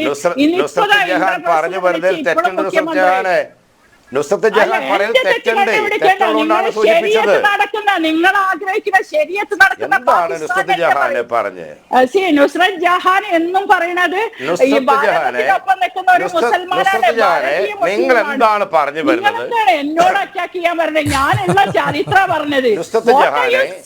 ഇന്ദിരാഗാന്ധി പ്രധാനമന്ത്രിയായിരിക്കുന്ന കാലഘട്ടത്തിൽ ചരിത്രമല്ലല്ലോ. എന്ത് ചരിത്രം? നിങ്ങൾ എന്ത് ചരിത്രം പറയുന്നത്? എന്താ ഇന്ദിരാഗാന്ധി മോദിന്റെ ഒരു പേര് പറഞ്ഞാൽ എന്റെ പ്രധാനമന്ത്രി മോദി എന്ന് പറയൂ. ഇന്ത്യ സംരക്ഷണം ഇന്ദിരാഗാന്ധിയുടെ കയ്യിലല്ല, ഇന്ന് മോദിയുടെ കയ്യിലാണ്. മോദിജി നിങ്ങളുടെ അല്ലല്ലോ, എന്റെയും പ്രധാനമന്ത്രി. അത് പറയൂ. അല്ലാതെ എന്റെയും പ്രധാനമന്ത്രി മോദിജി, എന്റെയും പ്രധാനമന്ത്രി. നിങ്ങളുടെ മാത്രമല്ല. ബുദ്ധിമുട്ട് അനുഭവിക്കുന്ന സിഖുകാരാ. ഇന്നലെ രാത്രി പുഞ്ചിൽ അറിയോ? ഈ പ്രേക്ഷകർ അറിയണം. പലരും മീഡിയകളിൽ വന്നിട്ടില്ല. ഇന്ദിരാഗാന്ധി എടുത്ത നിലപാടിനെയാണ് ഞാൻ പറഞ്ഞത്. ഇന്ദിരാഗാന്ധിജി എടുത്ത നിലപാടിനെയാണ് ഞാൻ പറഞ്ഞത്. ഇന്നലെ ഫുൾ ബ്ലോക്ക് ഔട്ട് ആയിരുന്നു എല്ലാ ബോർഡറുകളും. ബോർഡറിൽ ഉരുക്ക് വനിതകളൊക്കെ തന്നെ അവിടെ എല്ലാരും ഇന്ത്യയിൽ അവസരം കിട്ടിയാണ്. പിന്നെ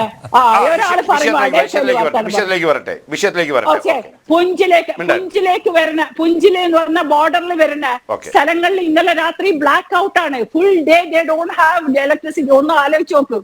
യുദ്ധഭൂമിയിൽ നമ്മുടെ ഇപ്പൊ ഇവിടുന്ന് ഒരു 700-600 കിലോമീറ്റർ ഉണ്ടാവും. അത് ഡൽഹിന്ന് ഈ സ്ഥലങ്ങളില്. ഇന്നലെ ബ്ലാക്ക് ഔട്ട് പറഞ്ഞപ്പോ 9 ഹോസ്പിറ്റലിന്റെ നേരെ മിസൈൽ വന്ന് പതിച്ചു, മരിച്ചിട്ടുണ്ട്. ഇതൊന്നും പത്രങ്ങളിലൊന്നും വന്നിട്ടില്ല. എന്തുകൊണ്ടാണ് ഇവിടെ ഉറങ്ങാതെ ഇവിടുത്തെ രാഷ്ട്രീയ നേതാക്കള് ഇന്ന് ഇവിടെ ചർച്ച ചെയ്യണോ, എന്ത് ചെയ്യണം എന്ന് ആലോചിക്കണേ? അവര് ലക്ഷ്യം വെക്കുന്ന സിവിലിയൻസിനെ മാത്രമാണ്. ശരീഅത്ത് നടപ്പാക്കുന്ന രാഷ്ട്രം.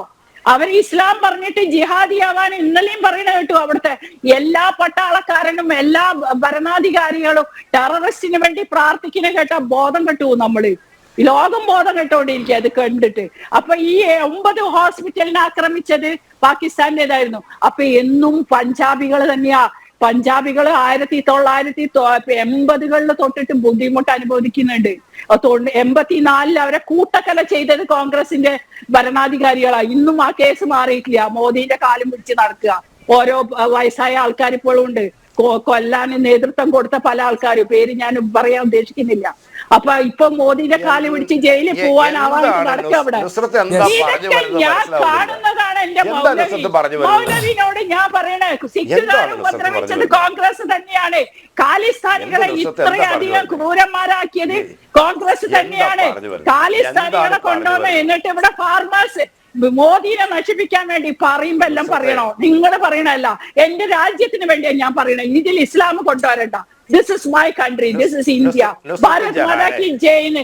ഇവിടുത്തെ 25 പെണ്ണുങ്ങളെ സിന്ദൂരം മായിച്ചെങ്കിൽ ഈ ഭാരതത്തിന്റെ നേതാക്കന്മാർ അതിന് ഉത്തരം കൊടുത്തേ പറ്റുള്ളൂ. ഭാരതം തിരിച്ചടിക്കും. ഭാരതത്തിന് തിരിച്ചടിക്കുമ്പോ ശരീഅത്ത് പഠിപ്പിക്കാനോ, നുസ്രത്ത് ജഹാനെ ശരീഅത്ത് പഠിപ്പിക്കാനോ, ഷർഹിന്റെ നിയമങ്ങൾ പഠിപ്പിക്കാനോ അല്ല ഞാനിരിക്കുന്നത്. മനസ്സിലായില്ലേ? എനിക്കൊരു ഉപദേശമുള്ളൂ. നുസ്രത്ത് ജഹാൻ ഇസ്ലാമിനെ കുറിച്ച് പഠിക്കുക, എന്നിട്ട് പേരുകൊണ്ട് ഇസ്ലാമായിട്ട് ജീവിക്കുക. ഇസ്ലാം ആകണമെന്നില്ല, പേരുകൊണ്ട് ജീവിക്കാം. ഒരു ഉപദേശം കൂടി ഒരു ഉപദേശം കൂടി തരാം. കാര്യത്തിൽ ആവശ്യമാണ്. എന്താണ് നുസ്രത്ത് ഉദ്ദേശിക്കുന്നത്?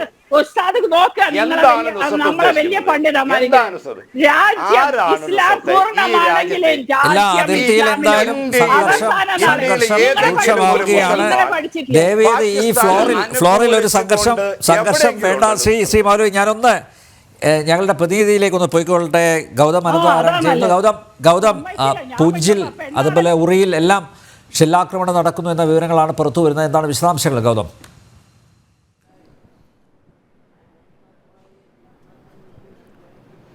അനിൽ നമ്പ്യാർ, തുടർച്ചയായ രണ്ടാമത്തെ രാത്രിയിലും പാകിസ്ഥാന്റെ ഭാഗത്ത് നിന്നും ആകാശമാർഗമുള്ള പ്രകോപനങ്ങൾ ഉണ്ടാകുന്നുണ്ട്. ഇന്നലെ രാത്രിയിൽ നമ്മൾ കണ്ടതുപോലെയുള്ള വലിയ തോതിലുള്ള പ്രകോപനമല്ല എങ്കിലും ജമ്മു നഗരം കേന്ദ്രീകരിച്ചുകൊണ്ടാണ് പാകിസ്ഥാൻ വീണ്ടും ഡ്രോണുകൾ അയച്ചിരിക്കുന്നത്. ജമ്മു റീജിയണിൽ വരുന്ന സാംബയിലും അതോടൊപ്പം തന്നെ ജമ്മു നഗരത്തിലേക്കും ഡ്രോൺ ആക്രമണം നടത്തുവാനുള്ള ശ്രമം പാകിസ്ഥാൻ ഈ രാത്രിയിലും നടത്തുന്നു. ഇതിൽ സാംബയിൽ പാകിസ്ഥാന്റെ ഡ്രോണുകൾ ഭാരതത്തിന്റെ എയർ ഡിഫൻസ് സിസ്റ്റം തകർത്തു എന്ന റിപ്പോർട്ടുകൾ പുറത്തേക്ക് വരുന്നുണ്ട്. പാക് ഡ്രോണുകൾ സാംബ മേഖലയിൽ തകർത്തിരിക്കുന്നു. അതേസമയം ജമ്മു നഗരത്തിലേക്കും പാകിസ്ഥാൻ ഡ്രോണുകൾ അയച്ചു എന്നത് സംബന്ധിച്ചുള്ള റിപ്പോർട്ടുകൾ വരുന്നു. അതേസമയം തന്നെ ആകാശമാർഗമുള്ള പ്രകോപനം തുടരുന്ന ഘട്ടത്തിൽ തന്നെ പൂഞ്ചിലും അതുപോലെ തന്നെ രജൌരി തുടങ്ങിയ സെക്ടറുകളിൽ ഇന്ന് വൈകുന്നേരവും രാത്രി സമയങ്ങളിലും വലിയ ഷെല്ലാക്രമണം പാകിസ്ഥാൻ നടത്തുകയാണ്. അതിന് ശക്തമായ ഭാഷയിലുള്ള മറുപടി ഭാരതത്തിന്റെ സൈന്യവും നടത്തുന്നുണ്ട്. ഇന്നലെ രാത്രിയിൽ ഈ സമയങ്ങളിലൊക്കെ വലിയ പ്രകോപനം പാകിസ്ഥാൻ വിവിധ അതിർത്തി പ്രദേശങ്ങളിൽ രാജസ്ഥാനിലെ ജയ്സൽമീറിലും അതുപോലെ തന്നെ പഞ്ചാബിലെ അമൃത്സർ അതുപോലെ ജമ്മു തുടങ്ങിയ മേഖലകളിൽ ഈ അതിർത്തിയോട് ചേർന്ന് കിടക്കുന്ന വിവിധ സംസ്ഥാനങ്ങളിൽ പ്രകോപനം സൃഷ്ടിച്ചിരുന്നു. എന്നാൽ ഇന്ന് ഈ സമയത്ത് ജമ്മുവിലും അതോടൊപ്പം തന്നെ ജമ്മു സെക്ടറിൽ വരുന്ന സാംബയിലുമാണ് പാകിസ്ഥാന്റെ ഡ്രോണുകൾ ഇപ്പോൾ ഇന്ത്യയുടെ എയർ ഡിഫൻസ് സിസ്റ്റത്തിന്റെ പരിധിയിലും അതോടൊപ്പം തന്നെ നമ്മുടെ റഡാറിലും തെളിഞ്ഞിരിക്കുന്നത്. ഒപ്പം കരമാർഗമുള്ള പ്രകോപനം തുടരുകയാണ്. പൂഞ്ചിലാണ് ഏറ്റവും രൂക്ഷമായ വെടിനിർത്തൽ കരാർ ലംഘനം പാകിസ്ഥാൻ നടത്തിയിരിക്കുന്നത്. കഴിഞ്ഞ 2 ദിവസങ്ങളിലായി ഈ മേഖലയിൽ പാകിസ്ഥാന്റെ ഷെല്ലാക്രമണത്തിൽ നിരവധി വീടുകൾ തകരുകയും 16ഓളം പേർക്ക് ജീവൻ നഷ്ടപ്പെടുകയും ചെയ്തിരുന്നു. ഇന്നിപ്പോൾ പൂഞ്ചിൽ 2 കുട്ടികൾ കൂടി മരിച്ചിട്ടുണ്ട്. ഒരു ക്രിസ്ത്യൻ മിഷണറിമാരുടെ സ്കൂളുകൾക്ക് നേരെയാണ് പാകിസ്ഥാന്റെ ഷെല്ലാക്രമണം ഉണ്ടായിരിക്കുന്നത്. ആ സ്കൂളിൽ നിരവധി പേർക്ക് പരിക്കേൽക്കുകയും 2 വിദ്യാർത്ഥികൾ കൊല്ലപ്പെടുകയും ചെയ്തിരിക്കുന്നു. ഇത്തരത്തിൽ സാധാരണക്കാരുടെ സ്ഥലങ്ങൾ ലക്ഷ്യമിട്ടുകൊണ്ടും ജനവാസ കേന്ദ്രങ്ങൾ ഉന്നമിട്ടുകൊണ്ടുമുള്ള ആക്രമണമാണ് പാകിസ്ഥാൻ നടത്തുന്നത്. ഇതിന് ശക്തമായ ഭാഷയിൽ ഭാരതത്തിന്റെ സൈന്യവും മറുപടി നൽകുന്നു. ഇന്നലെ രാത്രിയിലെ അതേ തീവ്രതയിലാണോ ഇപ്പോൾ ആക്രമണം നടക്കുന്നത്? പാകിസ്ഥാൻ ആ ഒരു ഫോഴ്സിൽ തന്നെയാണോ ആക്രമണം തുടരുന്നത്?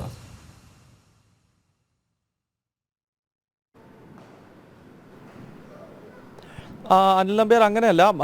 ഇന്നലെ രാത്രിയിൽ രൂക്ഷമായ ആക്രമണത്തിനുള്ള ശ്രമം പാകിസ്ഥാൻ നടത്തിയിരുന്നു. അതായത് ഇന്നിപ്പോൾ വൈകുന്നേരം സൈന്യം തന്നെ വാർത്താ സമ്മേളനത്തിൽ പറഞ്ഞത് 300-നും 400-നും ഇടയിൽ ഡ്രോണുകൾ, അതും 34 ഭാരതത്തിലെ സ്ഥലങ്ങൾ കേന്ദ്രീകരിച്ചുകൊണ്ടാണ് പാകിസ്ഥാൻ ഡ്രോണുകളും മിസൈലുകളും അയച്ചത്. അതിനെ പൂർണ്ണമായി തന്നെ ഭാരതത്തിൻ്റെ പ്രതിരോധ സംവിധാനങ്ങൾ തടസ്സപ്പെടുത്തുകയും ചെയ്തിരുന്നു. എന്നാൽ ഇന്നലെ കണ്ടതുപോലെയുള്ള വലിയ ഒരു പോരാട്ടം അല്ലെങ്കിൽ വലിയൊരു ആകാശ യുദ്ധത്തിലേക്ക് ഈ നിമിഷത്തിൽ, ഇപ്പോൾ സമയം 9 മണിയോട് അടുക്കുന്നതേ ഉള്ളൂ, ഈ സമയത്ത് അങ്ങനെ ഒരു പ്രകോപനം കാണുന്നില്ല. മറിച്ച് ജമ്മു മേഖലയിലാണ് പാകിസ്ഥാൻ സ്ഥിരമായി ഇപ്പോൾ പ്രശ്നം സൃഷ്ടിക്കാൻ ശ്രമിക്കുന്നത്. ജമ്മുവിൽ പാകിസ്ഥാന്റെ ഡ്രോണുകൾ കണ്ടതായി പറയപ്പെടുന്നു. മാത്രമല്ല, ജമ്മുവിൽ ഇപ്പോൾ ബ്ലാക്ക് ഔട്ട് ഏർപ്പെടുത്തിയിരിക്കുകയാണ്. സൈറനുകൾ വ്യാപകമായി മുഴങ്ങുന്നതായി ദേശീയ വാർത്താ ഏജൻസികൾ ഉൾപ്പെടെ റിപ്പോർട്ട് ചെയ്യുന്നുണ്ട്. സാംബയിൽ പാകിസ്ഥാന്റെ ഡ്രോണുകൾ ഇന്ത്യയുടെ എയർ ഡിഫൻസ് സിസ്റ്റം തകർത്തതായി റിപ്പോർട്ടുകൾ വരുന്നു. അപ്പോൾ പാകിസ്ഥാൻ ഈ രാത്രിയിലും പ്രകോപനം സൃഷ്ടിക്കുന്നു, പ്രശ്നമുണ്ടാക്കാൻ ശ്രമിക്കുക തന്നെയാണ്. പക്ഷേ ഇന്നലെ കണ്ടതുപോലെയുള്ളൊരു വലിയ ആക്രമണത്തിന് പാകിസ്ഥാൻ തയ്യാറാകുന്നില്ല. ഇന്നലെ ഈ സമയത്തൊക്കെ രാജസ്ഥാനിലും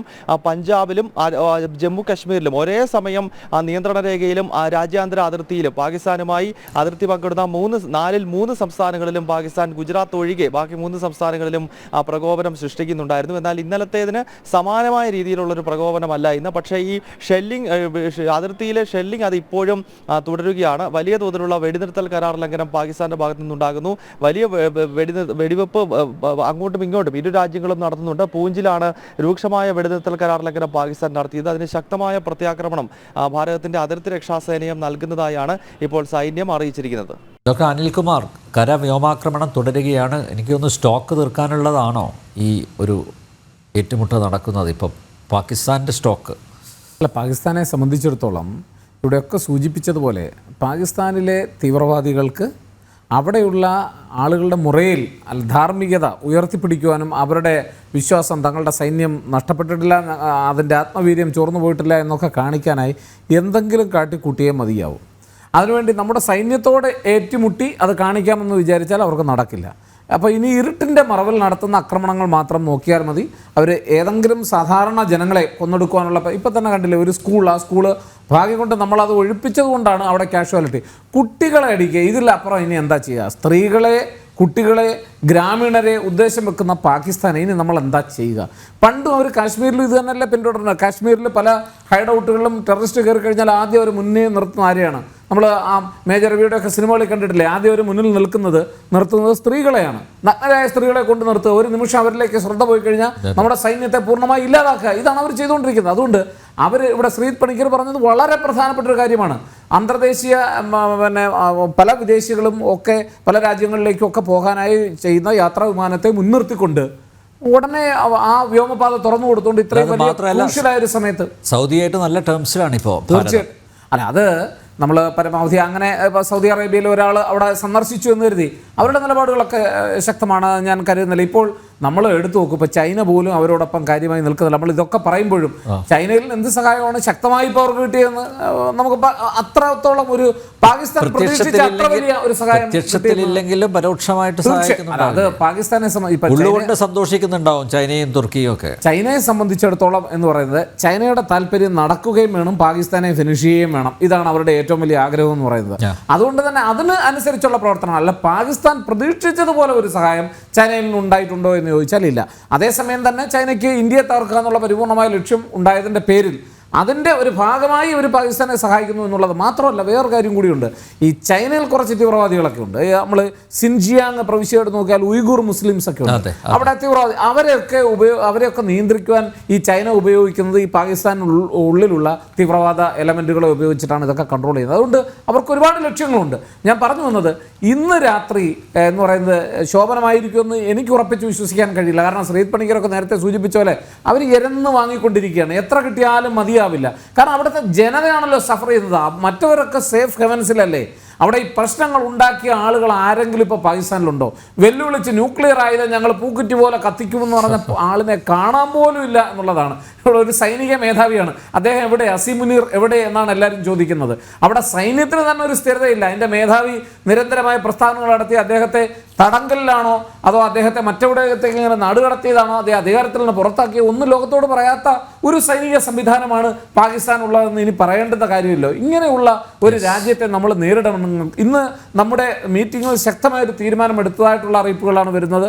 ഇന്ത്യ ശക്തമായ തിരിച്ചടിക്കും, ഇനി മുന്നോട്ട് വന്നാൽ കൂടുതൽ ശക്തമായി തിരിച്ചടിക്കും എന്നാണ് പറഞ്ഞിരിക്കുന്നത്. എന്ന് പറഞ്ഞാൽ ഇരുട്ടിൻ്റെ മറവിൽ ഇനി തുർക്കിയിൽ നിന്ന് ഏതെങ്കിലും ആയുധക്കുമ്പാരം ലഭിച്ച് അതുമായിട്ട് നേരിടാൻ ഇന്ത്യയുടെ അടുത്തേക്ക് വന്നാൽ ഇനി പാകിസ്ഥാൻ തന്നെ ഒരുപക്ഷെ ഈ ഭൂമുഖത്തിൽ എത്രമാത്രം ബാക്കി വെക്കണമെന്ന് ഇന്ത്യ ആലോചിക്കും എന്നുള്ള തരത്തിലുള്ള തീരുമാനത്തിലേക്കാണ് ഇന്ത്യ പോകുന്നത്. കാരണം ഇന്നലെയൊക്കെ ഒരുപാട് ചാനലുകളിൽ വാർത്ത വന്നിരുന്നു, നമ്മൾ നാവികസേന ആക്രമണം നടത്തി എന്നൊക്കെ പറഞ്ഞിട്ട്, കറാച്ചിയിൽ നാവികസേന ആക്രമണം നടത്തിയെന്നൊക്കെ. അങ്ങനെ ഉണ്ടായിട്ടില്ല. യഥാർത്ഥത്തിൽ പലതരത്തിലുള്ള വാർത്തകളും വരുന്നുണ്ടെങ്കിലും ഇന്ത്യയുടെ നാവികസേനയൊന്നും പരിപൂർണ്ണ സജ്ജമായ ഒരു ആക്രമണം അങ്ങനെ വന്നാൽ അത് താങ്ങാനുള്ള കരുത്ത് പോലും പാകിസ്ഥാൻ ഉണ്ടാവില്ല എന്നുള്ളതാണ് യാഥാർത്ഥ്യം. അതുകൊണ്ട് ഈ രാത്രിയിൽ തീർച്ചയായിട്ടും പാകിസ്ഥാന് സാഹസത്തിന് മുതിർന്നാൽ അതൊരു അതിസാഹസമായിരിക്കുമെന്നും നമുക്ക് സിന്ദൂർ 3 നാളെ ഒരുപക്ഷെ റിപ്പോർട്ട് ചെയ്യേണ്ടി വരും എന്നുള്ള ഒരു കാര്യമാണ് ഇപ്പോൾ നമ്മൾ ഓർത്തിരിക്കേണ്ടത്, പറയാനുള്ളത്. ശ്രീജിത്ത്, ചർച്ച അവസാനിപ്പിക്കാൻ സമയമായി, നമുക്ക് കൺക്ലൂഡ് ചെയ്യാം. 2 minutes പ്ലീസ്. ഞാൻ കരുതുന്നത് ഈ ഒരു സമയത്ത് പാകിസ്ഥാന്റെ മേൽ അന്താരാഷ്ട്രമായിട്ടുള്ള പ്രഷർ, സമ്മർദ്ദം കൂടാനുള്ള സാധ്യത വളരെ കൂടുതലാണ്. പ്രത്യേകിച്ച് ഇന്നുണ്ടായിരുന്ന ഇന്ത്യയുടെ ആ ഒരു സ്റ്റേറ്റ്മെന്റ് വഴി സിവിലിയൻ എയർക്രാഫ്റ്റ് ഉപയോഗിച്ചുകൊണ്ട് സാധാരണക്കാരായിട്ടുള്ള ആൾക്കാരെ പരിചകളാക്കി ഉപയോഗിച്ചുകൊണ്ട് അവരുടെ ലക്ഷ്യം നേടുക എന്ന് പറയുന്നതിൽ പല അൾട്ടീരിയർ മോട്ടീവ് ഉണ്ട്. ഒന്ന്, ആൾക്കാർ നഷ്ടപ്പെട്ടാൽ കുഴപ്പമില്ല. 2, സമാനമായിട്ടുള്ള ഒരു തിരിച്ചടി അവരുടെ സിവിലിയൻസ് നേരെ ഉണ്ടായി കഴിഞ്ഞാൽ അത് അവർക്ക് പ്രശ്നമല്ല. 3, ഇന്ത്യയെ എങ്ങനെയെങ്കിലും കുറ്റപ്പെടുത്തുന്നതിന് വേണ്ടിയിട്ടുള്ള ഒരു ശ്രമം. ആ ഒരു ശ്രമം ഇന്റർനാഷണൽ കമ്മ്യൂണിറ്റിയിൽ നിന്ന് റെസ്പോൺസിബിൾ ആയിട്ടുള്ള ഒരൊറ്റ രാജ്യത്ത് നിന്ന് അതിനെ സ്വാഗതം ചെയ്യുമെന്നോ അതിനെ ഏതെങ്കിലും രീതിയിൽ അവർ എൻഡോഴ്സ് ചെയ്യുമെന്നോ ഞാൻ കരുതുന്നില്ല. ഇപ്പൊ തന്നെ നമുക്കറിയാം, ടർക്കിയാണ് ഒരുപക്ഷെ പരസ്യമായിട്ട് പാകിസ്ഥാനോടൊപ്പം നിൽക്കുന്ന ഒരു സോളിഡാരിറ്റി പ്രഖ്യാപിച്ച ഒരു രാജ്യം. എർദോഗാന്റെ ഒരു സ്റ്റേറ്റ്മെന്റ് തന്നെ ആ നിലയ്ക്കാണ് വന്നിരിക്കുന്നത്. പാകിസ്ഥാന്റെ വളരെ റെസ്ട്രെയിൻഡ് ആയിട്ടുള്ള മറുപടിക്ക് അദ്ദേഹം അവരെ അഭിനന്ദിക്കുകയും ചെയ്യുന്നുണ്ട്. എന്താണ് അവർ കാണിച്ചിരിക്കുന്ന റെസ്ട്രെയിൻഡ് എന്ന് നമുക്കാർക്കും മനസ്സിലാകുന്നില്ല. പക്ഷെ എങ്കിൽ പോലും ആ രീതിയിലാണ് പറയുന്നത്. തന്നെയുമല്ല, അവരുടെ കുറേയധികം ഉപകരണങ്ങൾ ഇവർ ഉപയോഗിക്കുന്നുണ്ട്. ഇന്ന് ഇപ്പോൾ ഇന്ത്യ വെടിവെച്ച് വീഴ്ത്തിയിരിക്കുന്ന ഡ്രോൺ ഉൾപ്പെടെയുള്ള നിരവധി എക്യുപ്മെന്റ് ഉണ്ട്. അവർക്ക് ഷെല്ലുകളൊക്കെ ഉപയോഗിക്കുന്നത് കൂടുതലും ടർക്കിയുടേതാണ്. അവർക്ക് ബാബർ ക്ലാസ് കോർവേറ്റ് പോലെയുള്ള കുറേയധികം മിലിറ്ററി വെസലുകളും കാര്യങ്ങളും എല്ലാം തന്നെ അവർക്കുണ്ട് എന്നുള്ളത് നമുക്കറിയാവുന്ന കാര്യമാണ്. പക്ഷെ അവരെ പോലും പ്രതിസന്ധിയിലാക്കാവുന്ന ഒരു കാര്യമാണ് ഇന്ന് ഇന്ത്യ വെളിപ്പെടുത്തിയിരിക്കുന്ന വിവരം. അത് കേവലം ഒരു ആരോപണം എന്ന നിലയ്ക്കല്ല, മറിച്ച് അത് വളരെ വ്യക്തമായി സോളിഡ് ആയിട്ടുള്ള എവിഡൻസ് ഉള്ള കാര്യമാണ്. അപ്പൊ അങ്ങനെ യാതൊരു വിധത്തിലുള്ള ഉത്തരവാദിത്വവും ഇല്ലാതെ ടോട്ടലി നിരുത്തരവാദപരമായി പെരുമാറുന്ന ഒരു സർക്കാരിനെ സംരക്ഷിക്കേണ്ടത് ആവശ്യം ലോകത്ത് ഏതെങ്കിലും ഒരു രാജ്യത്തിന് ഈവൻ ഒരു ആംസ് ഡീലിന്റെ പേരിലെങ്കിലും ഉണ്ടോ എന്നുള്ളതാണ് പ്രധാനം. പാകിസ്ഥാനെ സപ്പോർട്ട് ചെയ്യാനായിട്ട് വരുന്ന ഏതൊരു രാജ്യവും ഞാൻ നേരത്തെ പറഞ്ഞിരിക്കുന്ന കൺവെൻഷനുകൾക്ക് വിരുദ്ധമായി പ്രവർത്തിക്കുന്ന, മനുഷ്യത്വ വിരുദ്ധമായി പ്രവർത്തിക്കുന്ന രാജ്യങ്ങളായി മാറും എന്നുള്ള ഒരു ചിന്ത അവർക്കുണ്ടാകും. അപ്പൊ അതുകൊണ്ട് പാകിസ്ഥാന് മേൽ പ്രഷർ മൗണ്ട് ചെയ്യട്ടെ, അവര് തന്നെ ഒരു വെളിവ് വീണിട്ടതിന് ശേഷം ഇതിൽ നിന്ന് പിന്നാക്കം പോകട്ടെ എന്ന് നമുക്ക് പ്രത്യാശിക്കാം. അതല്ല എങ്കിൽ ഒരുപക്ഷെ ഇതിനോടകം തന്നെ ശ്രീ അനിലൊക്കെ സൂചിപ്പിച്ചതുപോലെ പാകിസ്ഥാന്റെ അന്ത്യത്തിന് വേണ്ടി അവരിങ്ങനെ ചോദിച്ചുകൊണ്ടിരിക്കുകയാണ്.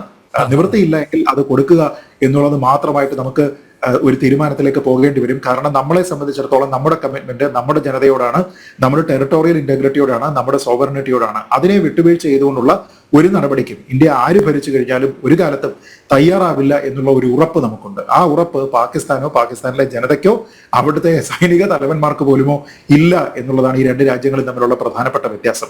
അതുകൊണ്ട് ഞാൻ കരുതുന്നത് ബോധവും വിവരവുമുള്ള എല്ലാ രാജ്യങ്ങളും ഇന്ത്യക്കൊപ്പം തന്നെ നിൽക്കും എന്ന കാര്യത്തിൽ എനിക്ക് സംശയമില്ല. പാകിസ്ഥാന്റെ പതനം എന്നത് ആസന്നമാണ്. എന്തായാലും ലോക സമാധാനത്തിന് അനിവാര്യമാണ് ഈ അടി. ജന ഡിബേറ്റ് ഇവിടെ പൂർണ്ണമാകുന്നു. ചർച്ചയിൽ പങ്കെടുത്ത എല്ലാ അതിഥികൾക്കും നന്ദി. ഒപ്പം പ്രേക്ഷകർക്കും